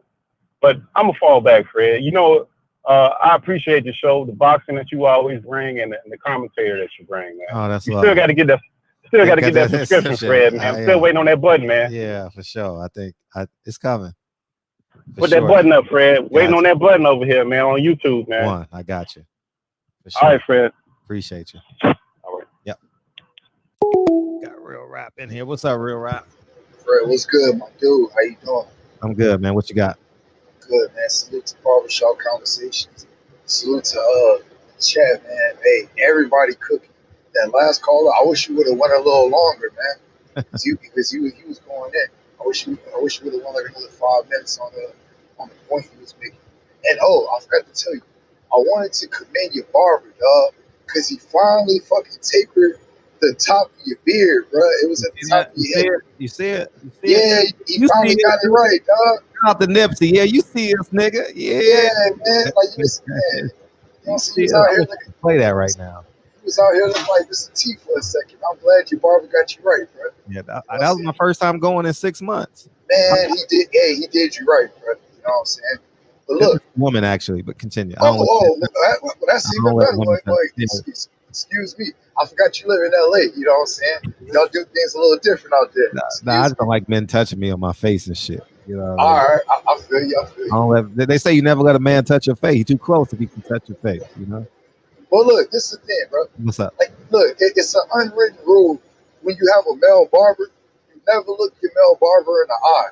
And I know for a fact that Anthony Joshua, when he gets his when he gets his mustache lined up, he looks right at his male barber, eye to eye. You know what I'm saying? Yeah. But anyway, let me get on Mikey, man. The thing with Mikey is Mikey knows that when he got in that fight with Errol, he knows that Errol came off the gas. That wasn't Errol at 100%. You know, and I know why, and like I have an idea of why Errol did it. You know, he really wanted to show, you know, his boxing. But, you know, like everybody else said, man, I'm gonna just kind of reiterate on that point. You know, he really should have smashed on him. But this is the thing though. Even though he, you know, I feel like he took off the gas a little bit. He dominated the man so much. Didn't Mikey take damn near a year off before he fought Jesse? Yeah. So even with that, so imagine that, bro. You know, you got probably a 75, 80% error. You know what I'm saying? As far as what he could have did to you. You know what I'm saying? And you still took damn near a year off to recover from the injuries. So that means Errol could have killed that man in the ring, man. He could have killed you. And with that being said, you know, the thing with these people, kind of like what the caller was hitting at before me, or the one before him, the world, and I said this last night, but the world hates us. You know what I'm saying? The world hates us because of who we are. You give us a string and some zip ties, you know, and we're gonna make something out of that, man. You know, they call that nigger rigging. But we take less, you can give us a less, and we'll do more. You know, you can put us at disadvantages. You know, you can have Jim Crow. You can have the Racial Integrity Act of 1924. And our people are going to take that, create businesses, and thrive, and become multimillionaires, and have businesses all throughout America. You know, you can like the resiliency of black people, of my people, you know what I'm saying? It's like no other, man. You know, we're like no other people. Nobody, you know, has what we have. The world, I mean, just like what the homie said, Paul Mooney. Everybody want to be a nigga, but nobody want to be a nigga, man. That means everybody loves us, man. But they don't want to go through, you know, they don't want to take a step or take steps in our shoes. They don't. Because that's a hell of a shoe to fill, man. You know, and we have great people in our community, you know what I'm saying? And we have people that's not great. But as a whole, you know, our community, man, our people are beautiful people, man. And that's why, you know, Mikey, you know, can try to make little snarky ass, bitch ass statements like that. Because what else is he gonna do? He ain't gonna fight Aaron. He ain't gonna get back in the ring and take that ass whooping again. And that's a great stat that you brought up, Fred. I didn't even know that. What's that? It was either you or Champ Side had said Mikey and Triple G are damn near the only people in history that took an ass whooping and basically got the equivalent of a promotion. You know, got bigger paydays. It was that was at the beginning of the show. Right. So that was a great stat. I didn't put that together. So at the end of the day, with us, you know, like I said, I always tell you, man, I'm a realist, right? You know, I say it's us first. Don't get it twisted. But I live in the real world. I know there's gonna be, you know, white people that fuck with us. There's gonna be Mexicans that fuck with us, Asians, you know, people of the other races. No problem. You know what I'm saying? I welcome that if it's genuine. You know, I don't want no fucking I don't want no infiltrators around us. But if the respect is genuine, you know, and you really ride, you know, for us, salute to you. You know what I'm saying? Salute to you, man. But at the end of the day, you know, we have to close ranks. You know what I'm saying? We have to close ranks, and we have to, you know, show that love like what we do on Barbershop Conversations. Show that love like what we do on Boxing Conversations with Reggie Owens. Show that love like how we do on DB's channel. Salute to DB, my dog. Salute. Salute to Asia, man. You know what I'm saying? Salute to Cash G, Mary, you know, Rob G, the realest. You know what I'm saying? Salute to my guys, man. Because at the end of the day, bro, you know, we all we got, Fred. Mm-hmm. We all we got, man. And, bro, these lives are changing lives, man. Whether you know that shit or not, Fred. I'm going to say it again, man, for the slow ones in the back, for the ones that's listening to this on the playback. These lives are changing lives, man. The lives that we do, you know what I'm saying, on this platform that you and Champ Side are doing, you know what I'm saying, are changing lives, man. You know, day by day, bro. Episode by episode, you know what I'm saying, barbershop by barbershop. So much respect to you, Fred, man, for always standing on your square, bro, and have you know, and like how the young boys say, dropping your nuts. You know what I'm saying? Dropping your nuts. Yeah. Because that's what it's gonna take, bro.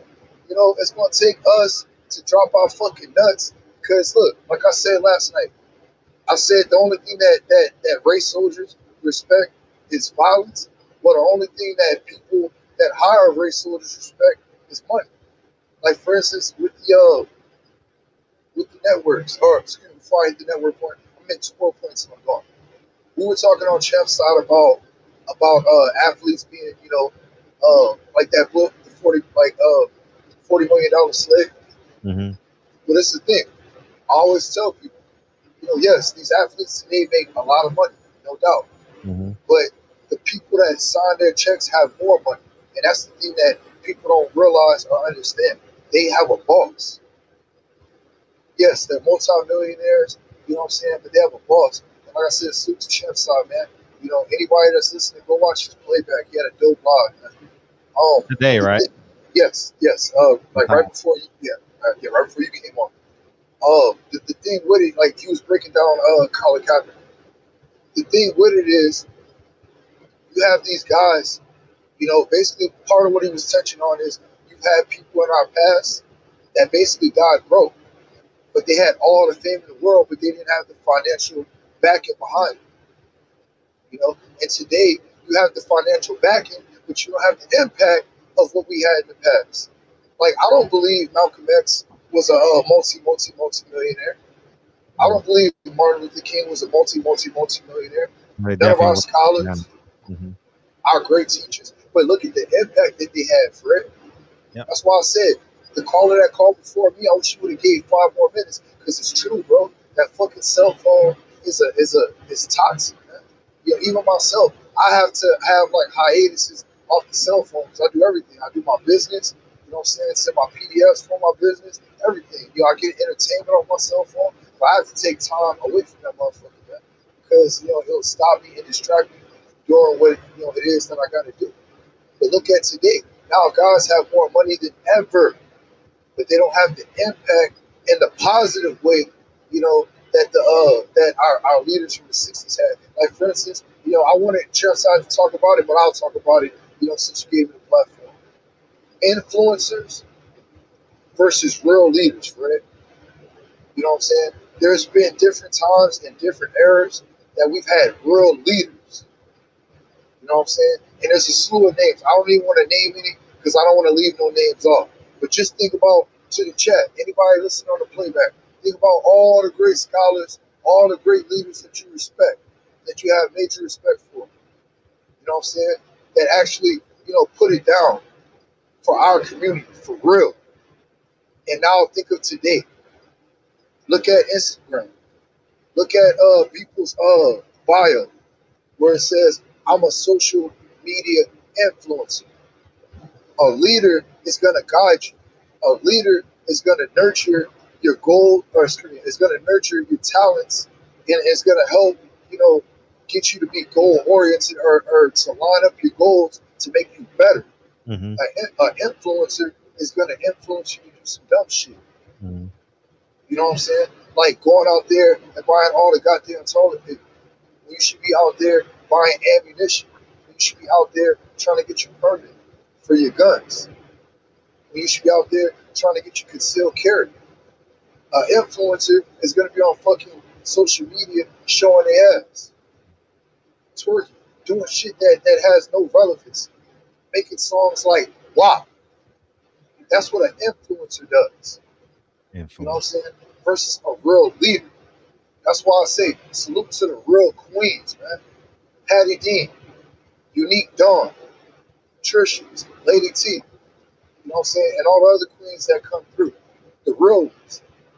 Because at the end of the day, man, it's gonna take us, the adults, you know what I'm saying, to be able to show the youth, man, how you really get this shit done. It's not through gestures. It's not through symbolism. It's through real action. You're not gonna get anything done by trying to put out bullshit ass symbolism and gestures. We don't need that. We've had that for hundreds of years, man. It hasn't got us anywhere, Fred.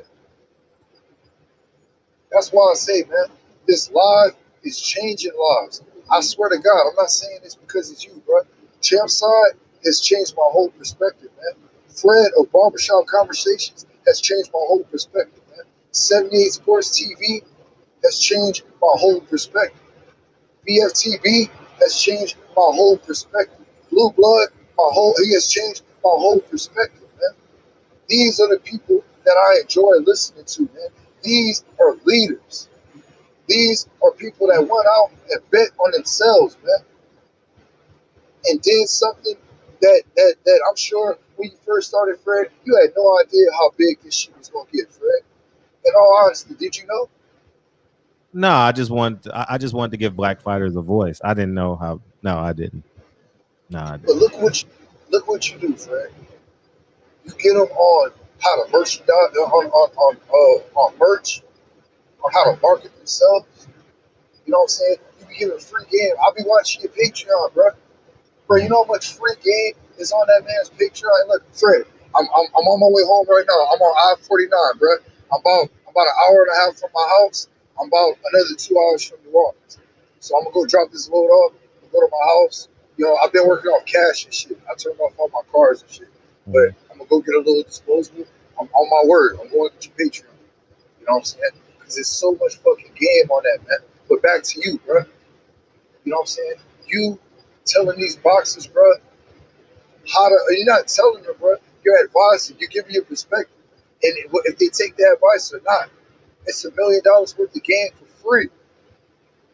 And it's on these boxers, man, to do whatever they have to do to receive and actionize that game. Just like how I tell people, what's the point of having knowledge if you don't actionize this shit? So yes, Charlos, come to the barbershop, man. We'd love to have you. Jamel and Jamal, we'd love to have you, bro. You know, they're from my hometown, Fred. If you didn't know that, Jamel and Jamal are from Lafayette, Louisiana. Oh, They yeah. moved to That's where their grandpa. Yeah. Exactly. They're from the north side. You know what I'm saying? They moved to Houston later on. They're from my hometown. You know what I'm saying? From my hometown, bro. Go getters. I'm so proud, bro, of the men that they've become. You know what I'm saying? Because a lot of people, man, don't make it out of my town. You know, with all the bullshit obstacles and distractions that's out there in the city. You know what I'm saying? A lot of people don't make it out of Louisiana. Salute again to Champ Side, man. A lot of people don't make it out of here, man. On that type of level. You can do well for yourself out here. But I'm talking about on greatness, you know, it takes a special person, man, to reach those levels of greatness. So salute to you, Fred. That's my call, man. Thank you for letting me cook every night, man, that I can come and cook, bro. Look, once again, salute to Barbershop Conversations, man. Smash my dog like button. Y'all been lazy in the chat. Smash that like button. Chat. Smash that like button. Smash that like button. The ones that's listening on the playback, man. When y'all watch the video, smash the like button, man. That shit helps the channel. Smash that shit. Smash it. Smash it. Don't Share it cost on nothing. Facebook. Fred. Yeah. Tell me, Fred, does it cost anything to show love, Fred? Nah, it don't cost. It don't cost a motherfucking thing. Share it to on show Instagram. love. Do a story right now on Instagram. Pick your phone up and tag me on Instagram. We got to grow the channel further, man. Further. I got you, man. I'm gonna start putting you back in my stories again. Fred. I'll do the got same you, for sure. Man. Oh, Fred, you already know it's all love, man. Yeah, appreciate Peace it. out, Fred. Yeah. All right. We're going to reset the show. Appreciate you, right? We're going to reset the show just in case, because I know people just getting off work and shit, working the third shift. This is from now. We're gonna go from a few years ago. Let me put this guy on. Hey, 678. Hold up 1 second, okay? All right. Here's Mikey. I gotta ask you, since you put it up on your Instagram, what was your thoughts on you putting up the picture of him being Donkey Kong? You gotta move out the way, man. Where are we gonna move, man? Hey, man, I'm over here working. You gotta move out the way.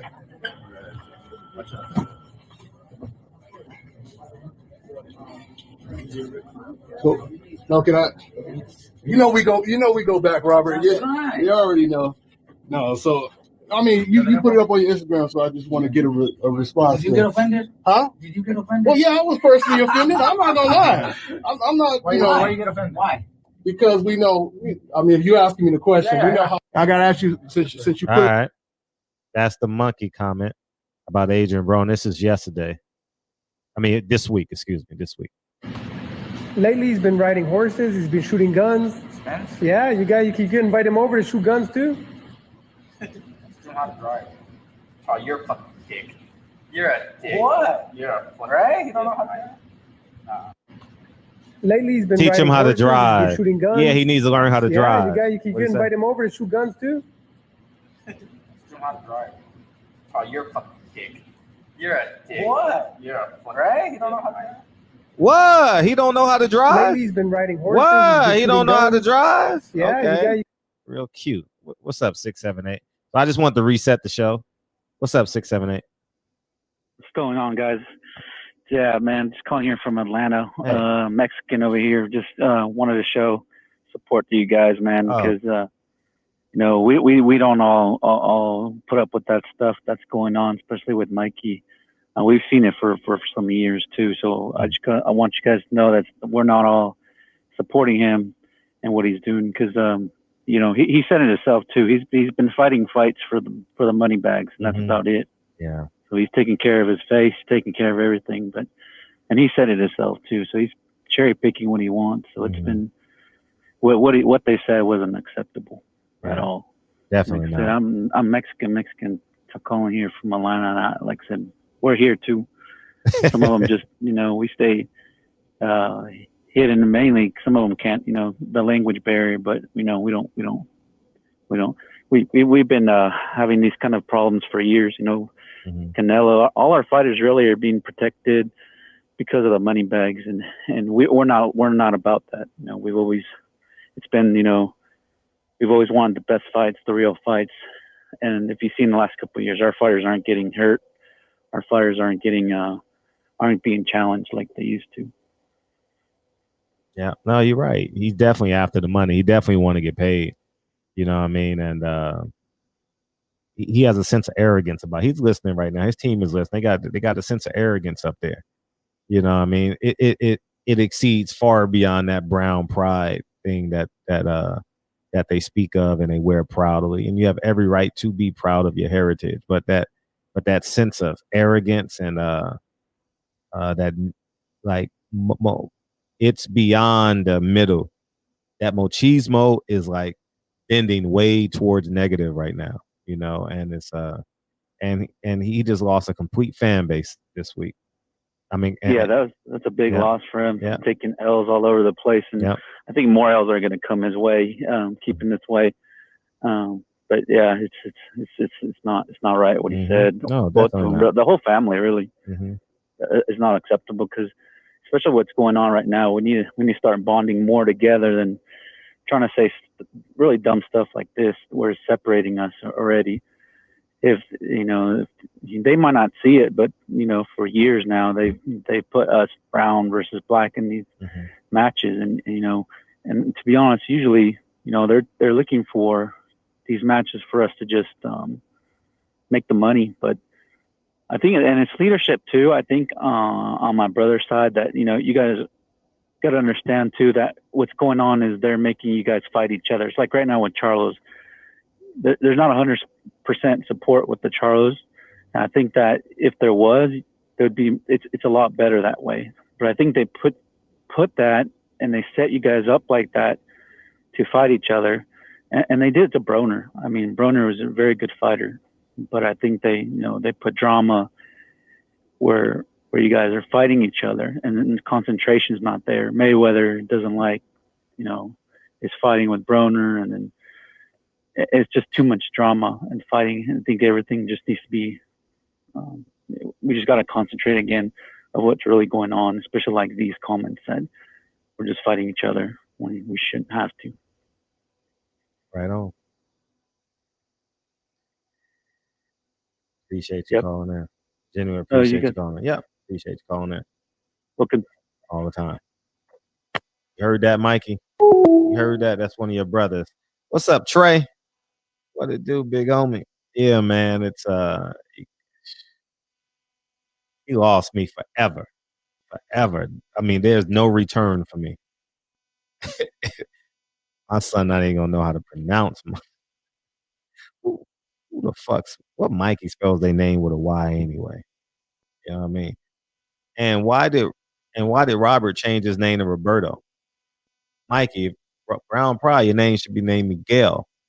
You know what I mean? Miguel Garcia. Miguel. Yeah, I have you roll it. I don't know how you roll it, but yeah, man, you got that much pride, but you change your name, so but it's neither here nor there.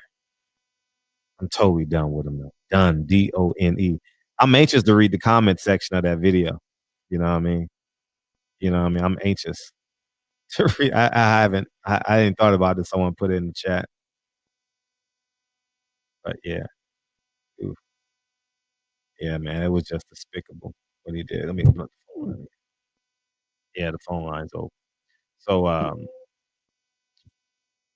yeah, man. And they probably gonna offer an apology. Hey, here's how they gonna paint it. Oh man, he always doing some racist shit. I ain't say nothing. I reposted what you said.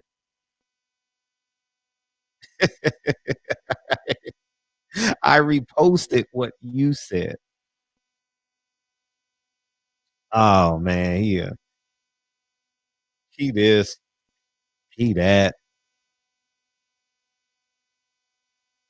Yeah, smash that like button. And because I can't tell. I'm on StreamYard.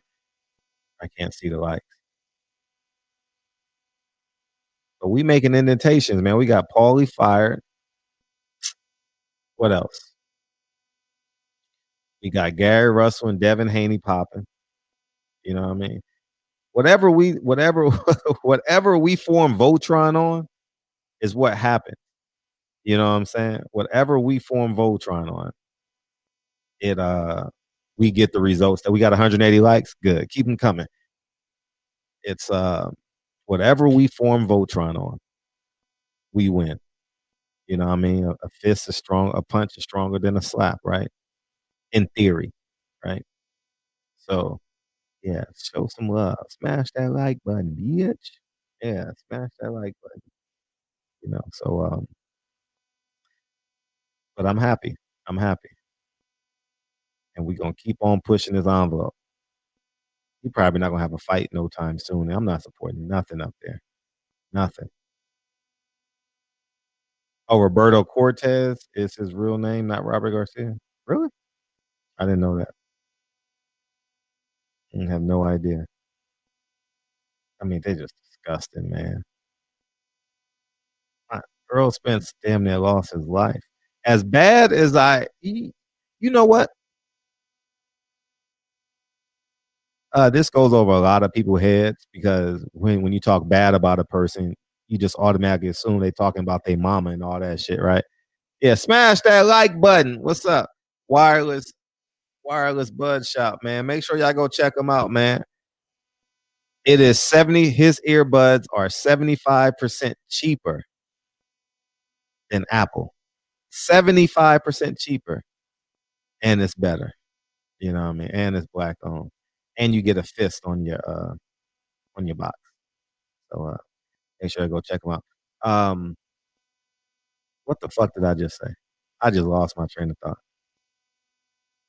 Where was I going? Where the fuck was I going with this comment? Damn. Oh man, somebody calling. I forgot what I was about to say. Damn. Y'all gotta remind me in the chat because I was going somewhere. Not going to fight. Damn, what was I about to say? I was talking about Earl? No, I wasn't talking about Earl. Was I? I don't know. Arrest the killers of Breonna Taylor. Hey, you saw that color change? Yeah. I was talking What's about good? Earl. What's Too up? blessed to be stressed and highly favored. What's good? I'm feeling good, man. I got a question. Yes. What the Dante video, was that the length of the video or was there more? No, it was it was like a 3-minute video, but I mean, it was that's the gist of it. That's the meat of it. And then he apologized because Dante was persistent. He didn't mean it. It was just that, oh, get out of here, Dante. I apologize. Peace. Get out of here. Yeah, but Dante should have said you apologize to me. I accept that, but you need to apologize to the one you addressed it to. Mm-hmm. You know what I mean? But for the longest time, this has been embedded, and also, about mama. Thank you, DB. There are guys that have came into this country, and before they was able to get their citizenship, they was set down and they was almost admonished about Black Americans that they had to stay away from us, or it would not be good for them. So they bring them in with not Mikey. I'm just speaking about how the system is set up with foreigners coming in, and how they may not have a bias towards us coming in, but they're told by the government to stay away from certain people. You feel what I'm saying? That we're bad people. You see what I'm saying? And also, any non-Black people are considered as honorary white people. You know what I mean? They're dying out at a heavier click than anybody and not reproducing at a faster click than anyone else. So they almost at a race for their own existence. So they're taking, and also when you think about the movie, what was the name of that movie? Get Out, right? When I analyze that movie, I see it a little different. I see a reality check for me that made me thought, just like when I was telling you about that nurse, right? They're trying to save themselves because they know they're dying out. So they'll make babies with Black folks and trying to extend themselves in that fashion. And notice when Obama became president, mixed babies become more fashionable at a higher click than anything else. I mean, you see commercials like never before with mixed babies. You know what I mean? White people are merging with Blacks, and it was a popular thing. You see what I'm saying? Yeah. It just was not strange to me. It just was something that to me that showed it was by design. And we have to just pay attention to these little things, man, because things are moving around us and in front of us, and if we're not paying attention, we can get ran over, left behind, and bamboozled on a daily basis. We have to just pay attention. And one more thing, man, what you think about my man Gary? Right now,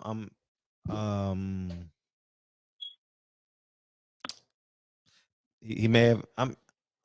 What do I think about Gary? One, I don't think he's ducking. Right. That's right. Two, I think that Al Heyman put his hands in the pot and gave him an alternative. Meaning what? He'll give him another fight on their network. Right. It was just something that Gary said at almost at the end of that video that made me thought that he's really working on this fight, and that he's willing, if it comes to it, and if he can get what he needs to see as it pertains to the the contract and the beginning letter of the contract, I believe what I thought I heard was that he will be willing to compromise and deal with Devin's date that he already has set. If something, he didn't really clarify, but it sounded like he's willing to, if everything goes right, he'll take Devin's date just to make this fight happen. And that sounded like good news to me. But I'm not 100%. Wow. No. Reggie, I love you, brother. He's not a ducker. He ain't no ducker. We ain't gonna do that. Yeah. Hey, man, I'm what it is for me, I'm riding with Gary, man, because I do believe in the brother, and I do believe in Devin. I believe both of these boys, these young men want to fight. I believe you know both what I mean? of them. Yeah. Yeah. So, I think it's gonna be a real treat for us, man, once this thing get done. I'm just holding out some hope here. And if you can, man, let Gary know I'm riding for him, bro. I got to find me a way to get in contact with him. I got to jump in his DMs or something.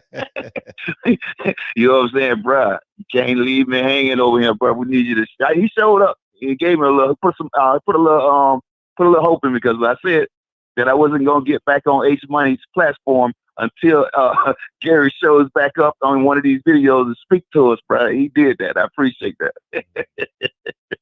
Yeah, he did that. Hey, man, love and appreciate all y'all, man. I appreciate you taking my call. Hey, I appreciate you for helping me out here with my flat tire, man. Oh. All right, bro. Love you. Appreciate it. Too, man. Appreciate you, big homie. All right. Next up, Sports Talk. What it do, big homie? What's up? What's going on, Fred? How you doing? How you feel, man? What you got? Not much, man. Salute to the LDBC. Oh, man, I appreciate it. Make sure everybody go subscribe, man. The next up, Sports Talk, for sure.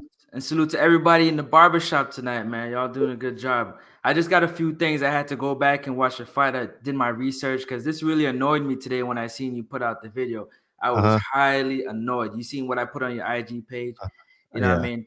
We're looking at the fighters. I just got a few things I want to say. You know what I mean? First of all, when Earl fought Mikey,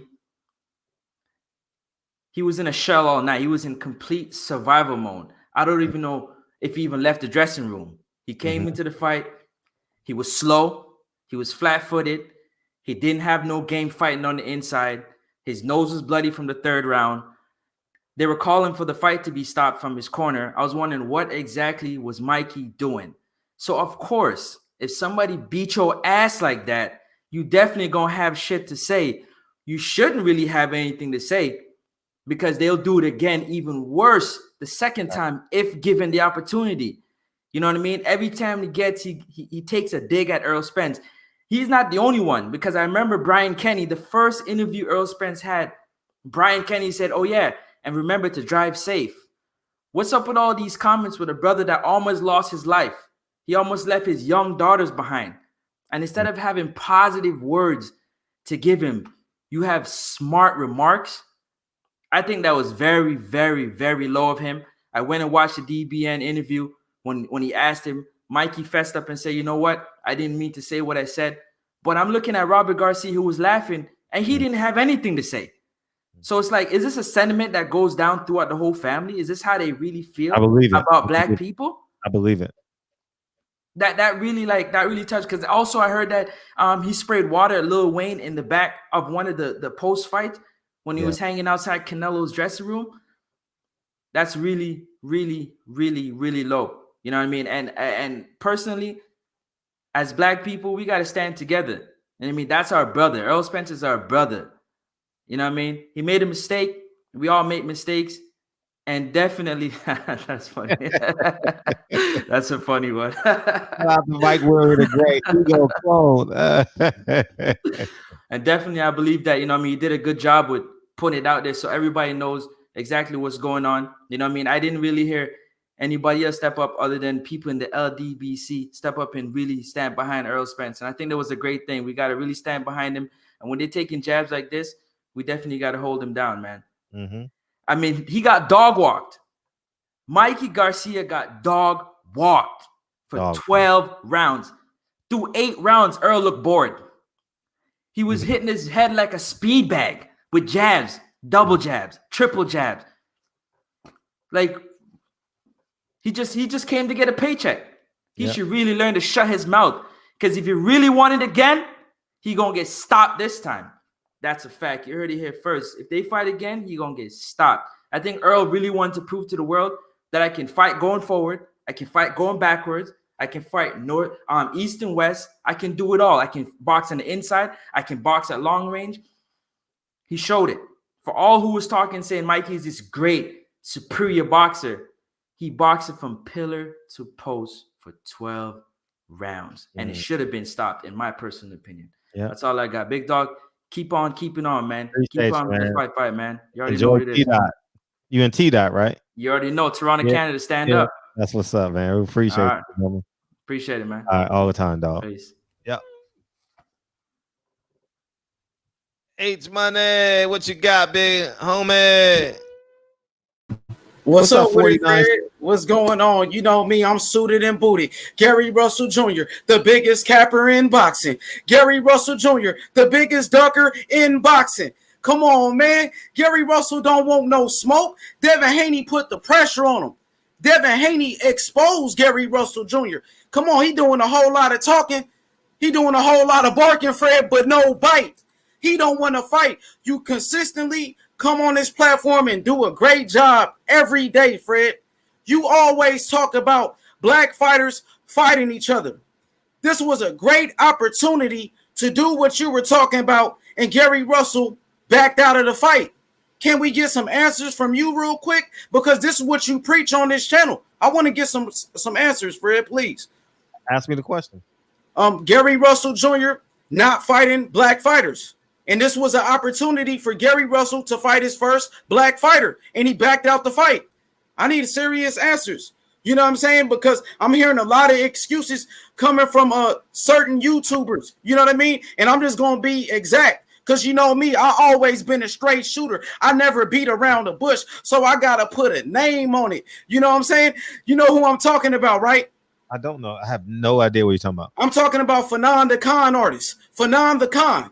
You know what I'm saying? Fanon the Con artist. No, because he's been making excuses. And we're just talking about boxing. I'm just talking about boxing. I'm not getting personal or anything. No, go ahead. Tell Yeah, me. he's been making silly excuses on a regular. Just keep it real with the people, man. You know, how can Floyd Mayweather block a fight when Devin Haney said Floyd Mayweather gave him the green light to punish Gary Russell Jr.? And according to Dante's Boxing Nation, Floyd Mayweather told Devin Haney to eat Gary Russell alive. And we all know Gary Russell disrespected Floyd Mayweather plenty of times, called him a bitch and all of that. You know what I'm saying? Let's just be real, Fred. Gary don't want no smoke. He don't want no smoke. I'm from California. DB will tell you, California, we really about that life.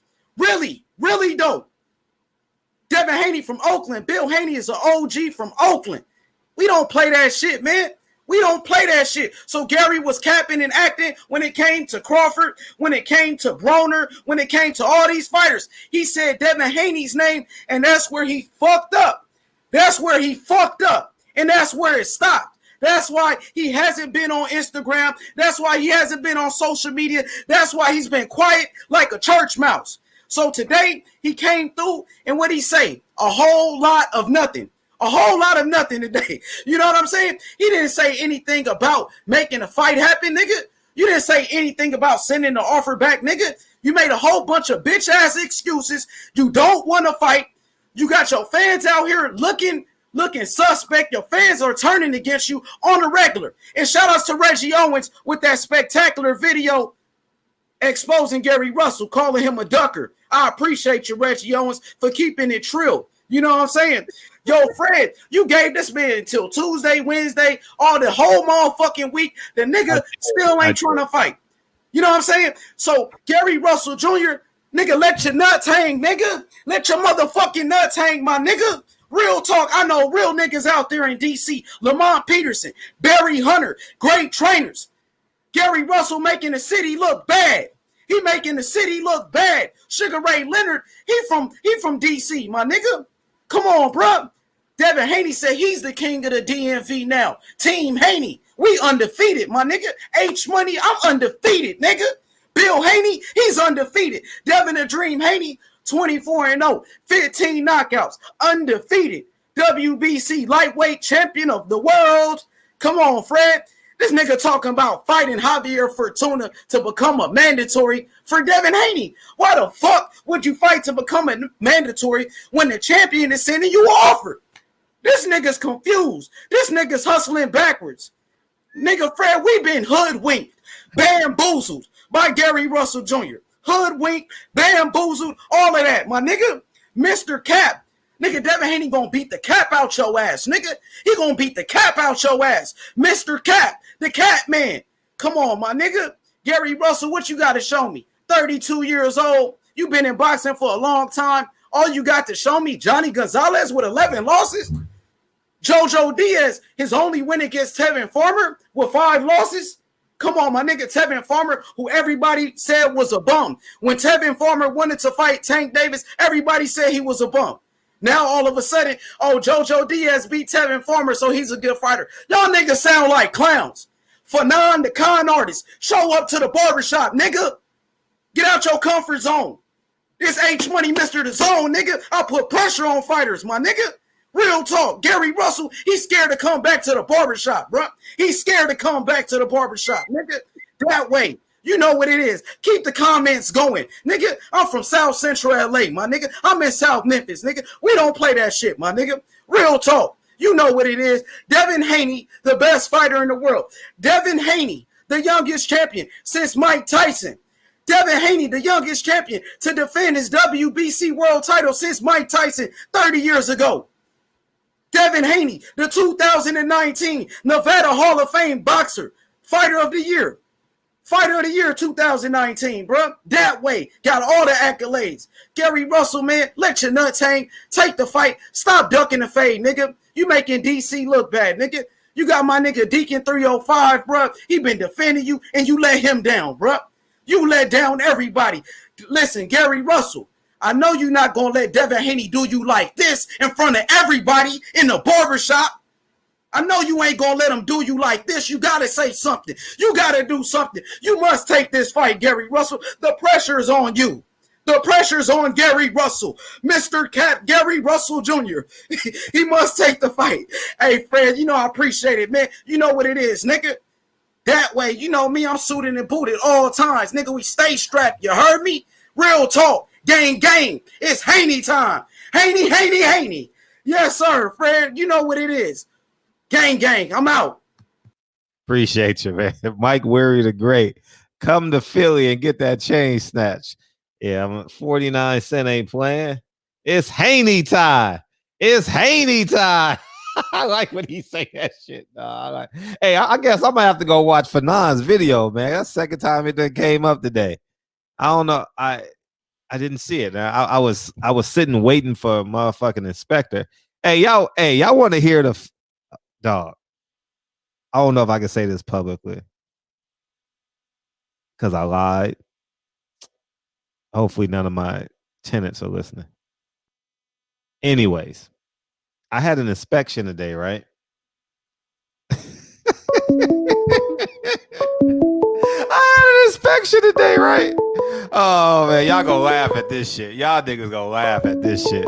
Y'all niggas gonna laugh. Arrest the killers of Breonna Taylor. What's up? What's up? What's up? Peace, what up, Fred? I had to always put my phone on mute when that clown gets on. I do. I leave the chat. I leave everything, and I check back in. Every time he gets on, I want to say that clown-ass dude. Well, let's talk about Fanon video. I didn't see it. I have no idea. It is excellent. Fanon, fuck what H-Money just said. Excellent video, Fanon. You pointed out the business side of it. You talked about how the zone does not have any money, and he just went in the background about it. He talked about how Bill was not the man behind the zone, how Bill came on and talked all this bullshit. And I said it the other night. Me and you talked about it. I said, Fred, we know this fight ain't going to happen. You said, I'm 50-50. I said, Fred, you know the business. You know the business of boxing, and you savvy enough and you've been around enough The thing about H whole money, that's what I call him. I got to disrespect the dude because he's disrespectful. It's a way to have a conversation about boxing without disrespecting the boxers or even disrespecting the people who comment on it. I don't agree with you all the time, Fred, but I would never disrespect you or try to tear away at your credibility. I'd never do that. I would just disagree with you and I would have points and facts to do that with. And if we're talking about opinions, then it's opinion based and there is no facts in that. And you have your opinion, I have mine. But that little kid ass dude is irritating. And I know I speak for everybody in the chat, a lot of people in the chat. That dude is a kid. No grown ass man gets on talking about how he's strapped. I'm from Texas. We walk around with some hoes on our hips. But do you think I'm going to be walking around talking about a fucking gun? We don't even produce guns. This is what you need to ask whole money. Whole money. When your bullets run out, where do you go get more bullets? Where do you go get more bullets? Where do you go get more ammunition? If you get hurt in a shootout, who is going to take care of you, whole money? What hospital do you go to? So that's why I don't believe in running and arming ourselves to the teeth to go out and fight a war, which we're not prepared for. And then we always talking about gang and talking about violence and shit like that against other black people. Man, this is a fucking boxing channel. Well, it's already a combat sport as it is. So when you get your young kid ass on here driving the narrative, I always talking about your rings and your necklaces and shit. Don't nobody give a fuck about that. Be a goddamn man.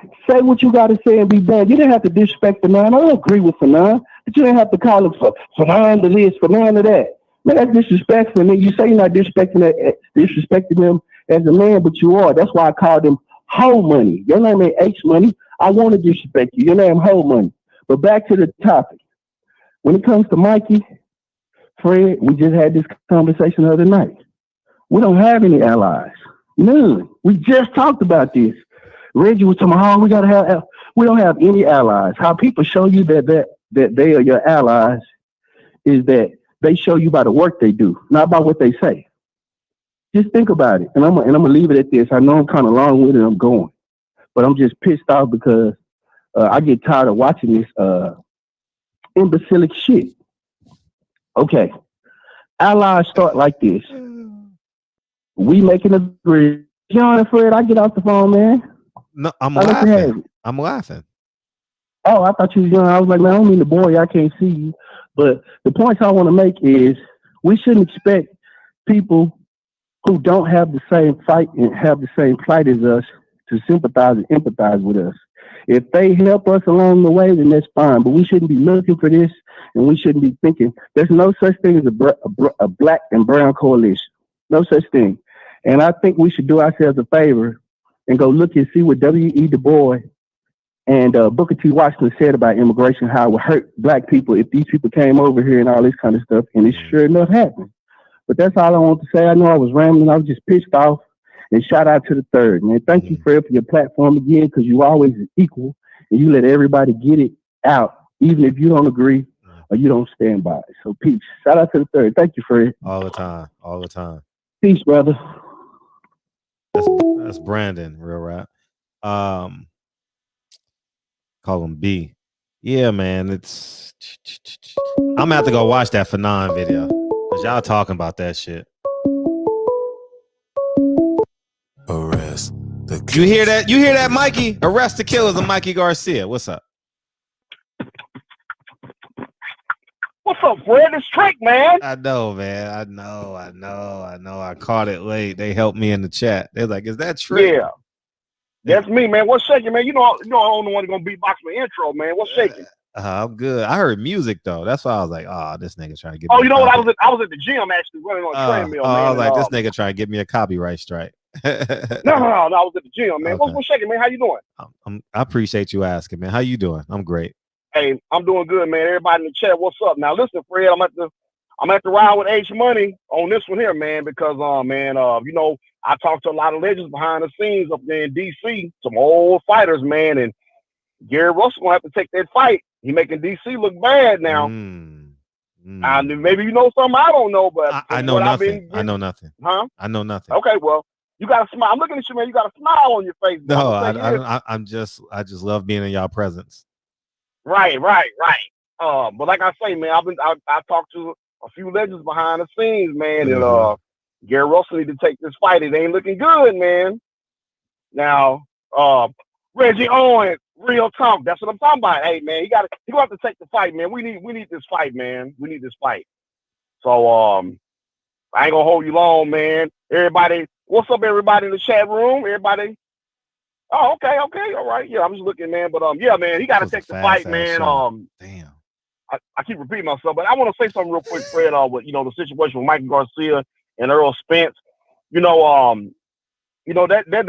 don't surprise me with Mikey Garcia, man. And the thing is, we as our black athletes, I hate to see. This is why I stopped watching like First Take and Undisputed, because Me too. Shannon Sharp sits right in front of Skip Bayless, and Skip Bayless run down black athletes right in front of him, and he don't say nothing. You know what I'm saying? So I tell you this, I guarantee you, if Shannon Sharp make any kind of comment about Tom Brady throwing interceptions, I bet he won't be on there next week. So I don't like that at all, man. I quit watching them shows, man. If I want some sports or anything, I just get it off of YouTube, man, because these cats here, man, I don't like to see that, man. But these announcers, white announcers, are running the black athletes down right in front of the black, co-hosts right in front of them. They don't even say nothing. It's almost like it's cool and they run with it, So trick rapping the Butterbean in the barbershop. Yeah, okay. Hey, man, I hit Butterbean, man. Butterbean a busy dude, man. And that's what you referring to, Butterbean. So Butterbean a busy dude, man. So he just said he'll get back with me when he get back with me. So, but yeah, man, I ain't gonna hold you long, man. Like I just want to say, man, Gary Russell, he need to take this fight, man. Cause like I say, I talked to some legends behind it. Matter of fact, I'm gonna get one of them legends from the DC on Black Star's channel. Okay. And that's coming up pretty soon. So I'm working on some stuff behind the scenes, man. I'm the Black I'm the Al Heyman of this behind the scenes stuff with these old legends, man. Yeah, so you're the connect. yeah. But anyways, man, hey, peace to your friend, love what you do, everybody, man. Hey, you know what, man? Blue invited me on the show today, man. I was honored, man, but I couldn't get on there, man. I was doing some stuff. Damn. Yeah, man, I was shocked. You say, Trick, you want to hop on? Like, what? I couldn't believe it. Nah, he knew you were busy. He knew you were busy. Shout out to Blue. I was working on some stuff, man. I'm gonna get with him on his Instagram, man. But yeah, I was working on some stuff, man. He knew you were busy. Fighters, man. He knew you couldn't take. Yeah. Yeah, I know. Yeah, man. But yeah, shout out to Blue. If you in here, if you ain't, What's shout up, out Boo? to everybody, he probably man. sleep. Peace to everybody. If I don't like you, I don't like you. Peace to you, everybody, man. So Fred, I'm out. Appreciate you. Real Rap, Reggie Owens, DB, everybody, man. Peace, man. I'm gonna holler at y'all. Y'all be easy. All right, Fred. Peace. This was a fast ass 2 hours. Yeah, peace. Hey, so DB, call in. So what I was gonna say earlier, I don't know if y'all know I'll get to my my motherfucking inspection. Y'all gonna laugh at this shit. Y'all gonna laugh. So I I'm talking about the term of disrespect. Y'all don't notice this, but I don't disrespect Terrence Crawford. I just say I think he made poor business decisions and disrespect in terms of his personal life, because people may think I'm being disrespectful in terms of his resume and me not believing that he's that good. But even more, Leo Santa Cruz. I don't talk nothing about his culture or anything like that. I just call him a duck, But Mikey, Mikey bit my finger. That's just disgusting what he's doing. But I gotta tell you about my inspection, dog. So I get up. It was at 9 to 11, right? So I'm getting there. We doing what we need to do. The property gotta be clean and shit like this, right? The property gotta be clean. I'm chilling with the tenants. We hanging out and shooting the shit. And I'm like, this nigga ain't coming. Right? So it gets like a 10:50, and I'm like, I'm gonna just leave and just go do some other stuff and then just head home and then head back out later. Right? So 10:50, I navigate through the city. I take my time through the city. You know, it takes an hour to get home, 2 hours to get home. I'm making stops, you know, Home Depot, you know, picking up shit that I may need in the future. What's up, Champion Heart? You on your way to the airport, big homie? So so I get home and I'm chilling and I go in my library and I start reading with Lincoln. And we doing some reading comprehension and shit, you know. Mikey want to be a cop. I'm not surprised. Ooh, good one. Make sure y'all go subscribe to Bad Culture TV. She do all the press junkets, all the boxing, all of everything. And go follow her on Instagram. You know, she makes interviewing look easy, you know, and fun actually. And so I get home by 1:30 and I'm chilling. I get a phone call from the inspector. And I know him personally because, you know, when you got multiple properties, it's typically the same guy. A lot of times it's the same guy that does it. He's like, Fred, this is LaBeouf. I just left your property. I was supposed to inspect you. I said, nigga, what are you talking about? I was just there from 9 to 11. I went to the wrong fucking property for the inspection. I did all the motherfucking things that need to be fixed on the wrong property. I was sitting there like a dummy, dog. I'm sitting there like I spent thousands of dollars fixing this property. It was the wrong property.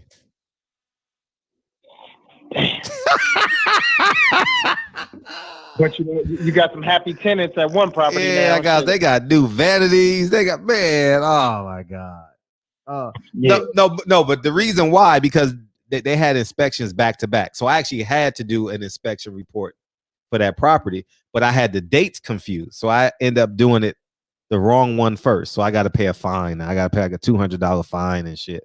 You know what I mean? But I'm going to get out of it. I'm going to say COVID. You know, I'm going to try and hustle my way out of it. But allegedly, Fred. Yeah, allegedly. Thanks, Cash. Allegedly. So I'm sitting there like a motherfucking goofball at like 2 o'clock and shit. I'm sitting there like a goofball and shit. You call me, E called me at 2:30 and shit. I'm like, man, I got to stay home now because we're about to get into bedtime and dinner and shit about 4 o'clock. And, well, we take baths and shit around 4 or 5 o'clock. And, I'm sitting there like, God, I did all that shit. Wrong fucking property, man. God damn it. It's a $207 fine, too. Shit. So, I know. Anyways, man. That was my day today. That was my day. Oh, man. They got stuff taken care of and didn't even have to complain about it. Oh, man. Yeah. So you still got to go and do the same thing to the other property. Yeah, I got 6 weeks though now. I got 6-8 weeks for that one. So. Yeah. So because you called me, you text me, and I was like, man, I'm still waiting. They showed up. Remember this morning? Remember? Yeah. He wasn't showing up because I was at the wrong one. Man, these senior moments. Hey, these senior moments are real, and you don't even know you have. Hey, you don't even know you having them. That's how bad this shit is. You don't even know you having them anymore. You just living life. You know, but anyways, man, it's all fucked up. But anyways, man, what you got, big homie? Oh man, so earlier, you know, when we were supposed to go a little earlier in the day, and I think Sarge had some vehicular issues or whatever, so she had to reschedule it to a later time. So, you know, I'm at the crib, I'm doing some stuff. I'd run out, run some errands, run to the valley real quick. And it's supposed to be, I know her show is from 5 to 6. Yeah. Thanks. Yeah. So I was like, all right, cool. So at least I get until about 6:15. So had everything squared away. And then, man, you know how your kids ask you for something, you'd be like, damn, I got something planned. But, you know, baby girl, like, I want to get some ice cream. I'm like, okay, well, let's go in and do it. So anyway, go get some ice cream. And yeah, it's a vegan ice cream. Motherfuckers, but I thought he was a vegan. It's a little spot where they do like straight fresh ice creams. Anyway, so he hit me I hit E and I was like, hey, what's up? Like, what's the deal? And he was like, all right, cool. So we're gonna meet at a different spot in Pasadena. And it's It's an Italian spot. So in my mind, I'm like, is this the attempt to B-man. Like, is this the attempt to get me to Before you get on the plane, B-man, on your way to the airport. Go ahead. I'm listening. I was like, is this the attempt to get me to, you know what I'm saying? Like, to not be the third wheel? You know what I'm saying? So I get in the truck and I'm sitting there and I'm posted up. And, you know, I got, every time I hear dedication, you know what I'm saying? That shit just like relax me. Hard for some work reason, plus you know what I'm patience. saying? Some So, of all my sacrifice. I'm done waiting. Yeah, and I keep repeating the fucking songs. Like I might hear 2 or 3 other songs and I go back to it, but I always keep playing that shit. So I'm sitting in the car and I got this shit up playing, and I fall asleep in the truck for like 25 minutes. Like I must be tired.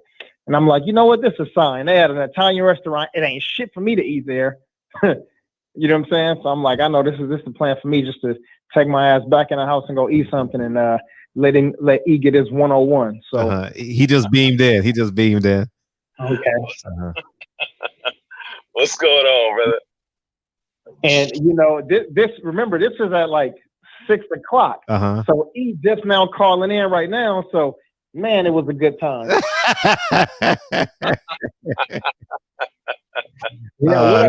This nigga getting dressed. No, I'm heading to the port. I know you on the train. I know you on the train. You on the tram and shit like that. What tram? You should have told me. I would have just took you to the airport. Oh man, yeah, that would have been on point, man. You know, I didn't know what happened, man. I figured you got tied up, so you know, I didn't trip. It was all good. Yeah, look. Patricia said he blushing. He about to giggle. This nigga about to giggle right now. Look at this nigga about to giggle. Look at this nigga. Oh my man, bro. She's beautiful on video, but man, she's even more beautiful in person. I'm tripping, man.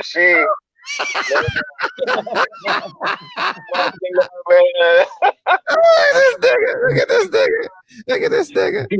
Looking like a looking for a Kit Kat nigga type of nigga ass right now. This nigga just giggling. This nigga got 40 pieces of candy in his motherfucking Halloween bag. Anyway. Man, no, she walked in there looking like a delicious Amazon, man. She was... Look at this nigga, dog. This nigga is giggling like a motherfucker, dog. This nigga, hey, you know you had a good Halloween when you get 14 little snicker bites and shit. Look at this nigga. This nigga giggling. Go ahead. Yeah, she was beautiful, man. I could not believe, you know, you don't get to see, you know, you don't really get to appreciate, you know, man, body on point, man. I was like, God damn. Man. This nigga moving to LA. This nigga moving, dog. This nigga ain't. Man, she on point, man. Damn. For real. That's the Amtrak that nigga on. That nigga ain't doing it. No, I'm on the direction of the airport. Yeah, no. Yeah, I'm almost at the port. San Diego. Fact. Yeah, but to just you know, this few days was on point, man. You know, Fred, you looked out for him, brother. You know, much love on that, man. Oh, that's easy. You know, got a chance to get with DB, man, and get some training in. That was on point, you know, that was cool. You know, definitely got a chance to get some in. So, yeah, man, you know, then got a chance to, you know, to see my baby girl, you know, before she make that move to New York. So, yeah, everything was cool, man. This is real cool. She a snack, huh? She a snack, huh? And, bruh, golly, I'm telling you, man, damn. I can't wait till next Wednesday. She over here, y'all motherfuckers, and she love heels too. Yeah, that's what I said. She walked in there looking like a delicious Amazon. She had them heels on. I was like, Avatar. She an avatar. Yeah. I said Amazon. Amazon. Yeah. Yeah, she was about with them heels on. I think she was about what 6'2", something like that. Oh shit, she towering over here. Yeah, not that much. It's okay. You good though, nigga. You good. You good. Yeah. It don't matter. Yeah, it was good, man. We had a nice time, you know. We sat down and had dinner and chopped it up, man. It was cool. It was cool. You know. What And then restaurant? man, I got with I hooked up with Patty Dean. That was cool. She gave my daughter a medallion, so definitely go and support that sister. That's beautiful. I wish we could pictures. Hey, I want to post the pictures. If we can post a picture, I want to make a collage at some point. You know what I mean? Of like all our connections. Like, you know, say y'all go to a different city or a different state. Right, you know, right. Yeah, we connect. You know what I mean? That's what I was telling D, man. It's a trip how you could feel somebody's energy, you know, and know that, you know, they're a genuine good person, man. You know what I'm saying? Because you don't really get that a lot, you know. Yeah, facts. You know what I'm saying? So, you know, this is definitely a family, man. Better believe it. Yeah, hey, Reggie Owens was like Champion Heart was like Blue Lives Matter. Sergeant Dorsey. Blue Lives Matter, nigga. Fuck Black Lives Matter. Blue Lives Matter, nigga. Shit. Blue Lives Matter. Hey. Yeah. Yeah. It's on point, man. This nigga stuck. This nigga E stuck. You don't want to leave. This nigga don't want to leave. I got to. No, I don't want to, but you know, I got to, man. But yeah. I don't want to leave, but I gotta go right now. That old track. Just pulled up, man. So let me get in here and go on this flight, man. We appreciate you, man. Appreciate you, man. And anybody in LA, man, if I got a vacancy or something, man, it's fortunate enough that I had a vacancy while E pulled up. So, you know what I mean? Save some money. You know what I mean? Just hit me. Same here. Yeah, That's what I always say. You touch down to LA, make sure you hit me, hit Fred. Yeah, we're gonna do our best to take care of you. Yeah, facts. Anyway, E, be careful, man. Hit me when you get to the crib, brother. Yeah, for sure. That nigga. Hey, only a woman can make a man giggle. You know what I mean? That nigga, nigga shoulders touching his ears and shit. Sergeant Dorsey out here mesmerizing folk. God, dog it. He said, damn, like, oh my God, in person, my God, good love, good God, This nigga speaking in tongues on a Thursday. This nigga speaking of I should have this nigga, man. But yeah, he hey, you know what I mean? Hey, ain't nothing like when a book come to light. I'll tell y'all motherfuckers the truth. I remember when I smashed my first celebrity. I ain't gonna lie, on a futon and at my boy's crib, and I'm sitting there like, it was my first. I was like 18, I think, like 18. I had a fake ID, had a fake Texas ID, sure enough, right? And I was going to the main club in LA was Century Club, and it was like my freshman year in college, and I used to come down on the weekends, and I was just sitting there like just couldn't believe it. It just became normal after that, you know what I mean? But the first one, it's like, damn, I really smashed this hoe, you know what I mean? So E was giggling like a motherfucker. What's up? Me, I used to be thinking whenever I smash a celebrity chick, I'm like, damn, I actually gave her the D. You know, she actually got a piece of DB. Like, damn, yeah. Just because her face on TV type shit. Yeah. Matter of fact, when we get off here, I'm finna shoot you some. I'm finna shoot you something after this. Yeah, man. But yeah, man, it was great to host E, man. It was fun. It was fun. Yeah. Yeah. He was like all my tennis. He said, "Hey, he should have stayed." I'm sorry. Go ahead. I just got excited. What'd you say? Oh no, go ahead. No, I was just saying he should have stayed here the last day, and I could have just took him to the airport. Yeah, that nigga said my tennis was hitting on him. You the new tenant?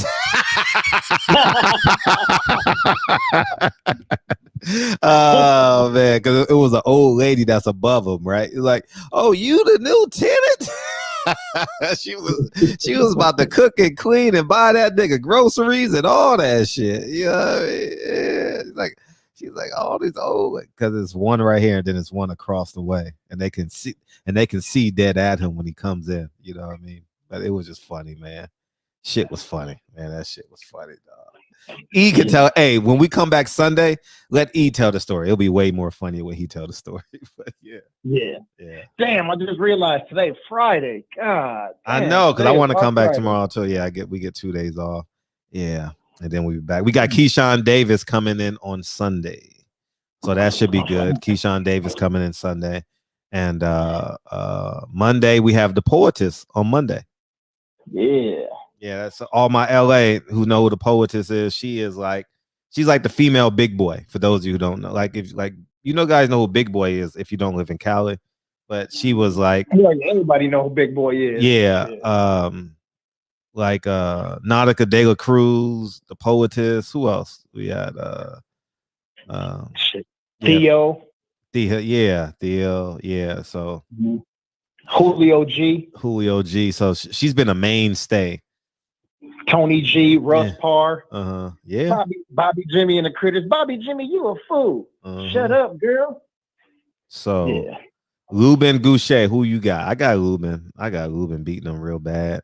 Like for real, I got Lubin because Lubin in the last fight in Texas, I think he fought maybe after that, but the one that stains my brain is the Texas fight.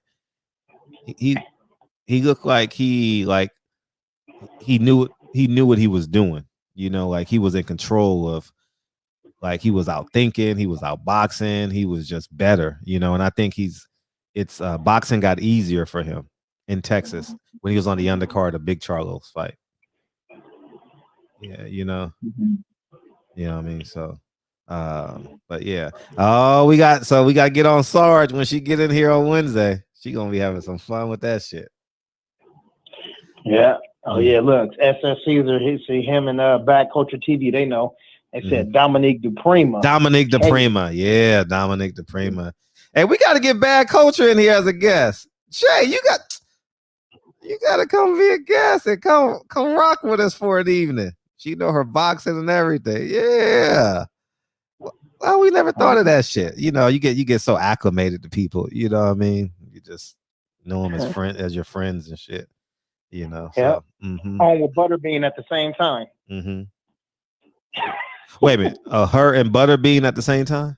Yeah. I'm fucking with you. Oh, hey, I partied one time with Butterbean in Vegas one night. Butterbean, yep. By accident, complete by accident. We were at what's that club in I'm glad you said it was years ago, before I started covering boxing. What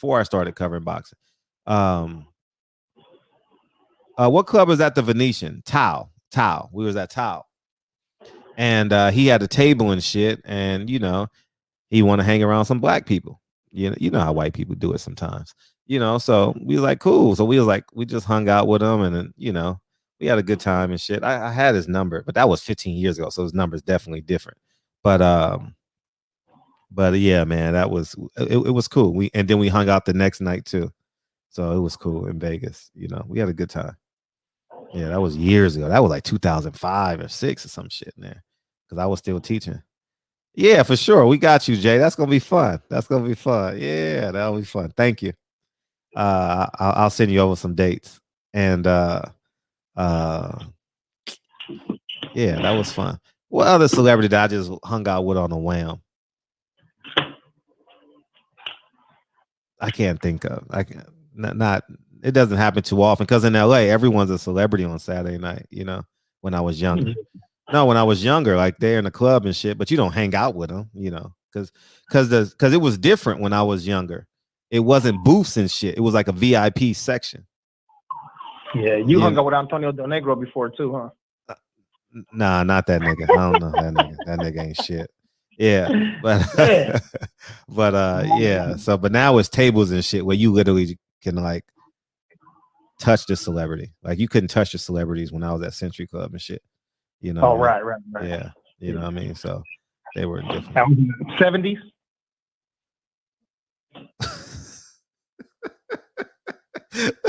It was like 96, nigga, 97, 98, 99, That sounds like 2000. the 70s to me. That shit sound Back for that 9-9. All right, where my ladies at? This for the 9-9 2000. Oh shit. Let's go. Hey, drive down. Hey, I dare you. I got a South Central LA challenge. All right. Ain't no challenge for me, but go ahead. Drive down Western, Normandy, Vermont, and just play Juvenile. I'm gonna do that shit tomorrow. See, you I'm just got it gonna. wrong. I know we're not in LA. I know. Fig and play Juvenile. Say it again. Drive down Fig and play Juvenile. Oh no, nah, nigga, I ain't driving down Fig. Hell no, not right now. But drive down Normandy, Vermont, or Western. Well, Western is like the JV Fig now. You know, I mean, I spent a lot of. That sounds awkward now, but I got like a bunch. Anyways, but yeah. So I spent a lot of time. No, because my property line and the Home Depot. So the Home Depot on Slauson and Western, and then that Jamba Juice, Home Depot. That's my line. You know, what I mean, I'm all up and down that line. So, but yeah, we going. Hey, we got a challenge. Everybody play that Juvenile and shit. When you had a red light or something, just turn that shit up a little bit and see how they respond. Just see how they respond. See how they respond a little bit. When you see 3 or 4 girls and shit, just turn that shit up. See what it do. And hide your camera and shit. And send me the video. Shit, I ain't hiding. I'm gonna put my phone straight to the window, right? Oh man, that shit, man. That song was the dog. Man, that song was the shit when it came on. That's for the 9-9 2000. I don't know if a song. You know what song was like that when I was like my junior, senior year in high school? Why you laughing at shit? Because I'm going down memory lane and shit. No, Reggie just said them young hoes gonna be looking at you like, what is that old shit? Imagine if I played This Is How We Do It then. That was my shit. You know what I mean? That was my first turn up song. This Is How We Do It. Hey, whenever I hear that song, that remind me of old people, like old people parties. Yeah, that's me. That's me.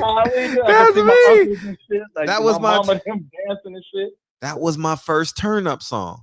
And the song before that one was I Wanna Rock, I Wanna Rock, I Wanna Rock, I Wanna Rock. Oh yeah, that shit still going. That was before that. Yeah, Do the Brown. That was before, but the one before that was Rob Bass and DJ Easy Rock. And what is that? A movie? Nah, nigga. You don't, man. Fuck. Let me play it for 10 seconds. Y'all don't know Rob Bass? Get the fuck out of here. You don't know who Rob Bass is, nigga. Shit, I never saw it. Are you sick? I saw Lord of the Rings. Say it again. I saw Lord of the Rings. Oh my God. Y'all don't know who Rob Bass is. Rob Bass was like the first turn up song when I was like 7.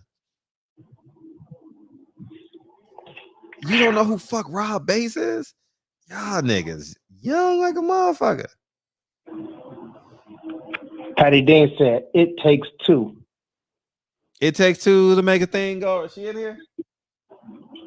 It takes 2 to make it out of this. Man, y'all don't know who Rob Bass is? This was the shit, dog. Damn, let me see. It takes 2. Damn, that shit from like the 60s. Oh, see how it comes in? Listen.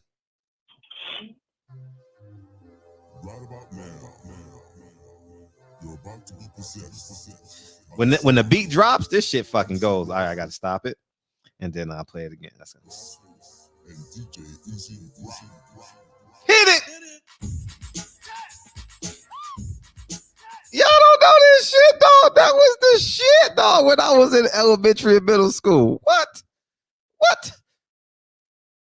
What? Did that shit come on in motherfucking Love and Basketball? They had to play that song in Love and Basketball. That's a Love and Basketball song right there. Because they go through them time stamps and shit. Man, DJ Easy Rock. Y'all niggas. How old are you, DB? 31? 29? Hold on. Here you go, right here. This fuck. Let's see. Can you hear? Oh, come on, commercial. God. No, damn. but just tell me the song. I'll play it. What song you on? No, because I'm gonna just do this shit for 2 seconds. I got title, nigga. Hear that? No. Shit sound like two cats. Marvin Gaye. Sexual healer, nigga. No. That shit sound like Coming to America. Fuck you. That shit, I love it. Fuck you. Shit, Marvin Gaye and somebody. It takes two. Oh my God, dog it. Man, y'all remember that scene? I love. Welcome to America. Whatever he said on it. Hey, oh my God, dog. Man. That shit was funny as hell when the neighbor was like, fuck you. Hey, how about when the nigga was at the basketball game? The nigga said, touchdown. Oh my God, dog. Oh my God. When my family get out here, that's one of the movies that they put on. That with the whole family just sit down and laugh to them. Shit, my grandmother half don't understand half the shit, but man, that whole family be laughing. And then the old people start playing. It's another movie like The Temptations. It's like 4 or 5 dudes. 5 Heartbeats, nigga. God damn, nigga. Man, I swear to God, my mom and my. I'm gonna tell you when I first heard the 5. I'm gonna tell you exactly. You taking me back. So, anyways, we had this video store, 3 for $5 or 2 for $5. My mom is listening right now too. It was on Florence and Figueroa, right across the street from the Burger King, 45-degree diagonal. And we used to get 2 for $1 pizza on Saturday. And I remember getting the 5 Heartbeats because it was in this clear plastic casing when you get from the video store, when the VHS first came out. You know what I mean? And that's the first time I saw the 5 Heartbeats. Was from the videos. We used to rent movies on Saturday night and get 2 for $1 pizza, nigga, right there on Florence and Fig. That's the first time I remember going to get it. It was a big deal. It was a big deal. 5 Heartbeats was a big deal back then. What's equivalent to the 5 Heartbeats now? Maybe Ray? Is that equivalent to the 5 Heartbeats? The importance of it? Ray? I don't know. That should just look too old to me. Like, even though the movie in color, it just looked black and white, and it just disinterests me as soon as they turn it on. Oh, man. I'm trying to think of a movie that's equivalent to the 5 Heartbeats was a life. That was the movie where grandma, mom, daughter, grandfather, father, and son watched it. It was like one of the movies. Yeah, except me. I'd leave out the room. So I'm trying to think what's close to it now in 2019. This era. A family movie? Like that. Black Panther? Nah, it's because it's not no music and shit, but I get what you're saying. I'm talking like kind of like a normal storyline. What's equivalent to the 5 Heartbeats now? Damn. Shit. Think of it gotta be black movies, so think of something with Denzel or Idris Elba. I don't know, damn. Man. Like, if you can't find a parallel, that means it must be a classic then. Shit. The 5 Heartbeats is a classic, nigga. Okay. What? Eddie Kane, nigga? Oh man. You got to go watch it remastered. That's what you got to go do, because that old color and shit, you can see the squares and shit. Nah, they don't have that shit no more. Nah, you got to get it remastered. Go watch the remastered version. SS Caesar said Dreamgirls. Dreamgirls, maybe. Yeah, Dreamgirls. That's a good one. I'll go with that. The Temptations. Yeah, I actually saw the Temptations. I saw that with truth be told, I saw that with you know who I saw that shit with? Truth, swear to God. I saw it with Tank Davis is the best fighter in the world. Yeah, we saw that shit in New York together. We all coincidentally we all had tickets. We didn't know we were going together, but we all had tickets and shit like that. And Sam and actually I was sitting right in front of Oprah. Truth be told, I was sitting right in front of Oprah and Gail. So yeah. Jay Dixon said the New Edition series. Yeah, the New Edition series, but it wasn't a movie though. Like it wasn't a Michael movie. said Cadillac Records, but that's funny because I haven't seen none of these movies. Damn. Yeah. I can't wait till they stop fighting over Marvin Gaye's estate and just do a motherfucking documentary in the movie. He deserves a movie by now, dog. Shit. Damn. I mean, I don't care what genre something is. If it's music or movies, Mir always got a quote from him. This nigga young as me, but he an old ass soul. He know every quote from everything. That nigga said, ain't nobody coming to see you, Otis. That's not, nigga, that's like a motherfucking hashtag. Ain't nobody coming to see you, Otis. What the fuck you talking about, nigga? That's a hashtag, nigga. That's like me saying, shut the fuck up, like in Coming to America, or I need to change that jingle, or the boy is good. Yeah, that's like one of them quotes, you know. Like, yeah, I don't really know pop cultural stuff. You know what I'm saying? Like I was either in the books, or once I was out the books, I did my homework quick, so my pops to get off my ass and went to go gang bang, and then after that, she went to go bang out some. Yeah, I was, you know what I'm saying? So like I wasn't really into trivial shit like that. I don't really know it. So sometimes, you know, yeah, I gotta go catch up then. So okay. Patty, you gotta send me this stuff. So I gotta look at it. Well shit, man, we gotta get out of here. Yeah, we do. That was a good conversation. Yeah, that was cool. But yeah, man, y'all gotta go watch the 5 Heartbeats. I don't remember the order of the movie, probably. I mean, once I put them, but that shit was a classic, dog. That shit was a classic. Yeah, that shit was great. Yeah, man, we had a good time that night, man. We went over and had that motherfucking Italian food. We spent the whole night together. It was like 8 to 10 of us. Yeah, man. Right. Yeah, that was fun. We had fun in New York. But you talking shit about Reggie Owens. What? Hey, yeah, Patty D. 7 dudes and shit, but you talking shit about Reggie Owens. Who? Man. Make sure y'all go subscribe to Reggie Owens. The Reggie Owens is coming on at 11:50. 11:50, 12 o'clock. We're going to wait for him to come on. Dude, Eddie Kane was that nigga, dog. Hey, your mama had a crush on Eddie Kane. I'm just going to let y'all niggas know that right now. Your mama had a vibrator to Eddie Kane. I'm just going to tell y'all niggas that right now.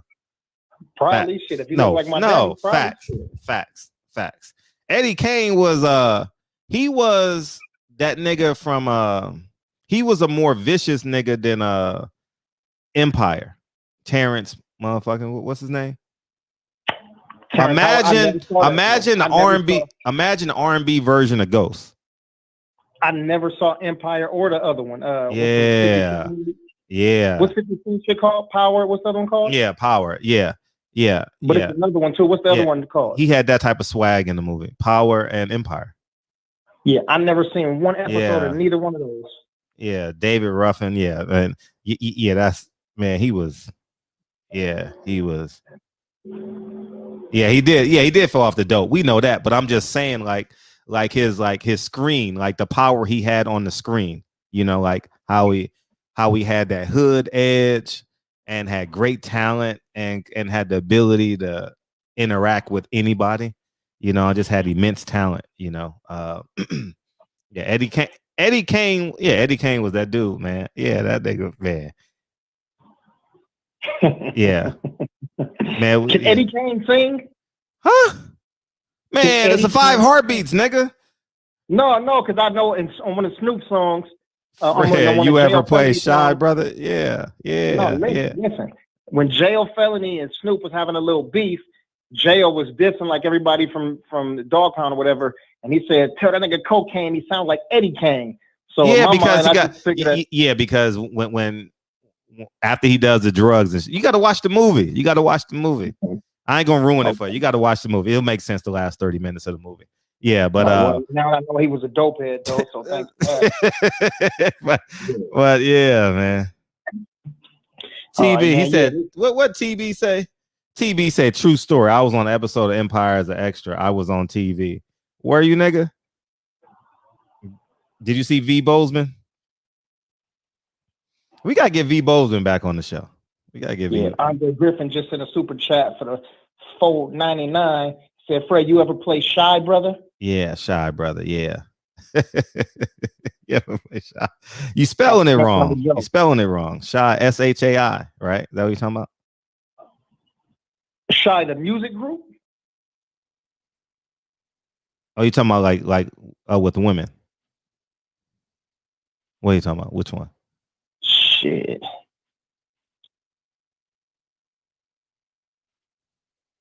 Yeah, I don't know. I am shy, so I don't gotta play the role. Mm-hmm. Yeah. What else? Man, I couldn't do it. I Empire got corny and shit. You know what I mean? Like they getting it. I only saw like the first 5 episodes and shit because it was the hype and shit. I was like, damn, this shit look good. Like 5 years ago, whatever it was. Now I don't even watch it. What are you laughing at? You said I'm not gonna ruin it for you, and then I said, well, at least I know he was a crackhead. And then Philip H said he got clean though. I know the whole movie now. Oh man! Imagine if Pee Wee Kirkland knew how to sing. You get it now? That's who Eddie Kane was.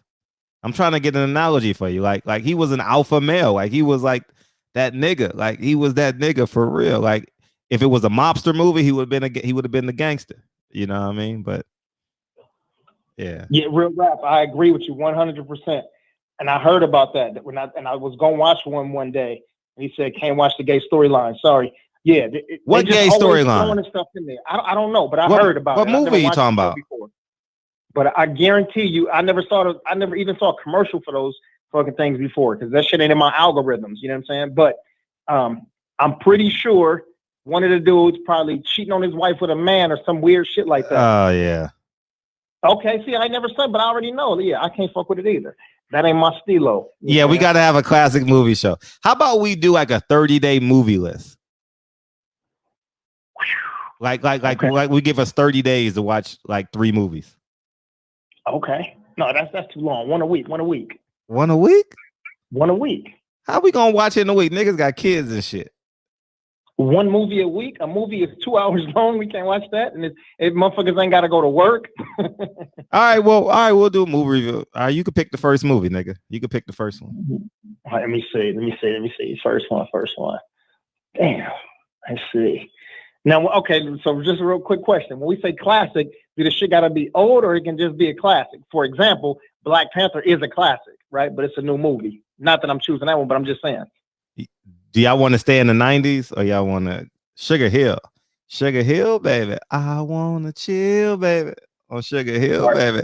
On Sugar Hill. All right, but yeah, if we go into I was a latchkey kid, so I watch all that shit. You know what I mean? I had to be home by myself and shit. You know, so all I did was watch movies and shit and video games and shit. Okay. So if I choose the first one, damn, Eli Zachary. Oh, nah, fuck you. Patty's gonna pick the first movie because Patty is like Patty's all culture and shit. This nigga gonna say Love and Basketball or some shit. You know what I mean? Cool. Who the fuck finna say Love and Basketball? Nah, you gonna say what movie came out yesterday? What movie came out yesterday? Hell no. This nigga wanted to. This nigga, yeah, the national anthem was amazing at the forum. King Israel, what you wanted to talk about the national anthem? This nigga keep on reposting that. I'm sorry, man. I'm sorry, dog. I'm sorry. You know. Hey, nah, yeah, for a shot. Oh man. New Jack City. How about New Jack City? How about what was the other movie too? King of New York. Oh shit. I remember getting that shit from the 3 for $5 from the movie. I watched that shit. You don't know, you never watched King of New York? Yeah, I know it with Larry Fishburne. I know that. Huh? Yeah. King of New York with Larry Fishburne? King. Let me see who was King of New York. No, King of New York. No, I'm pretty sure Lawrence Fishburne was in that fucking movie. Let me find out right now. My big brother used to play that fucking movie when I was young.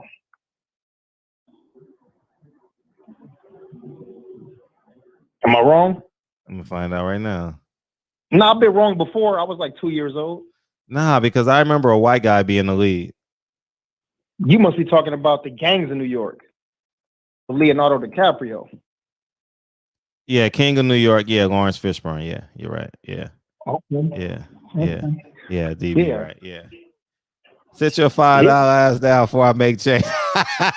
Yeah. Hey, yeah, hey, man, but we got to go in the crates though, man. Yeah, man, we got to go in the crates, man. Like we got to go King of New York. We got to go Goldie. We got to go. Man, we got to go. I don't mind. Yeah, we're gonna put Patty. We'll put Patty in charge of that. You're gonna let Patty choose it. We'll put Patty in charge of the first set, and we all got to watch the movie. Okay. All right, we all got to watch it. So we're gonna give us 2 weeks to watch the movie, so we can just rock out to it. Yeah. Well, I don't know if she's still in here, but yeah, Cooley High. Yeah. Oh shit, Cooley High, nigga. Yeah, we can go all the way back. We can go Cooley High, Dolomite. We can do all that shit. Yeah. The Mac. Yeah. Yeah. All right. Well, let's get some love to the family right, before we get out of here. This Ralph's gonna be closed, and yeah. Yeah, we gotta get Reg open by midnight. All right, let's do that. Yeah. Fast time at Ridgemont High. Yeah, we can do that shit too. Yeah. We got Real Rap, King Israel, Breon, Manly, Deacon 305, Superfly, Philip H, Eli Zachary, Jay Dixon. You know what I'm saying? And then we got the whole California squad. Patty Dean, got Murr, got Let's J.A. do New Jack City first. Conversations with Reggie Owens, got Big Lloyd, Cornbread Earl and me. Family. Look, Jason G in the building too. Asian Mav, Jay Dixon. New Jack Play City. this song, Fred.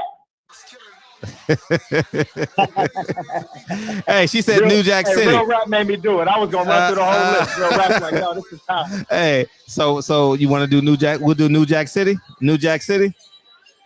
First. We'll do New Jack City. Wesley Snipes, nigga. Hey, this way. New Jack City.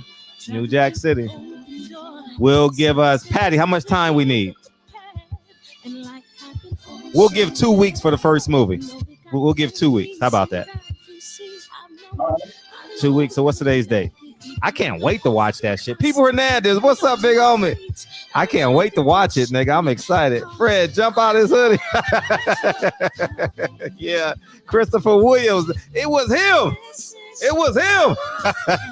The educated brother from the Bay. Yeah, 2 weeks. So Patty Dean say 2 weeks. So next 2 weeks from today, we'll watch New Jack City. We'll talk about New Jack City. Hey.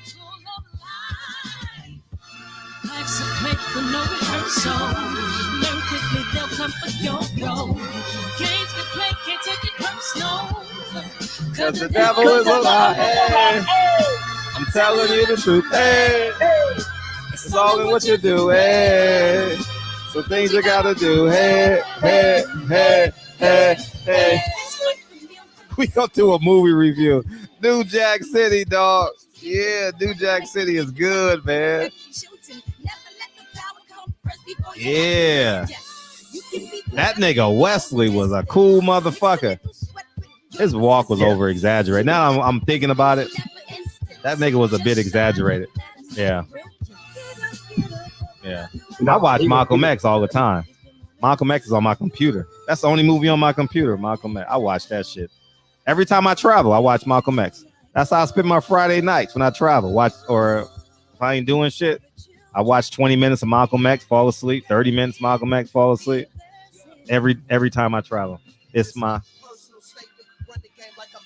Learn and develop patience, determined to be the greatest. Yeah, bobbing and weaving, they changing the light seasons, indigenous to the grind. So I do it for all. It's ice season, baby. What's up, Corey Lee boxing?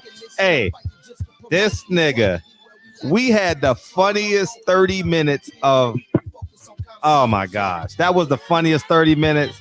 Corey Lee wanted to beat me up so bad that night, though. I was talking so much shit. That nigga parked 2 miles from the arena. And walk. Who the fuck does that shit? That nigga, that nigga Rod was, oh man, that shit was funny, dog. That shit was funny.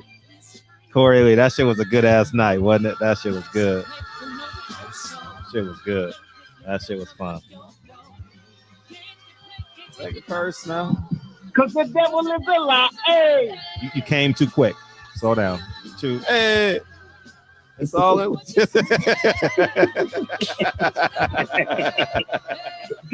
Oh, God. Hey, I think some people come to the show just to hear us bullshit for the last 30 minutes of the show. Oh, God. We do that well. We do it well. Yeah. Because we just bullshit like a motherfucker. Yeah. Man. All right, fam, bam. Well, I catch y'all at Reggie's, but I'm gonna run. Yeah, right we going to Reg right now. We going over to Reg. All right, peace and love, for sure. y'all. Appreciate it. Oh, I got you, Corey Lee. One time for the one time. I love y'all, motherfuckers. See y'all niggas Sunday. We got Keyshawn Davis in here Sunday. We gonna rock out with Keyshawn. My first time interviewing, first time meeting him. So we gonna rock out. Appreciate y'all.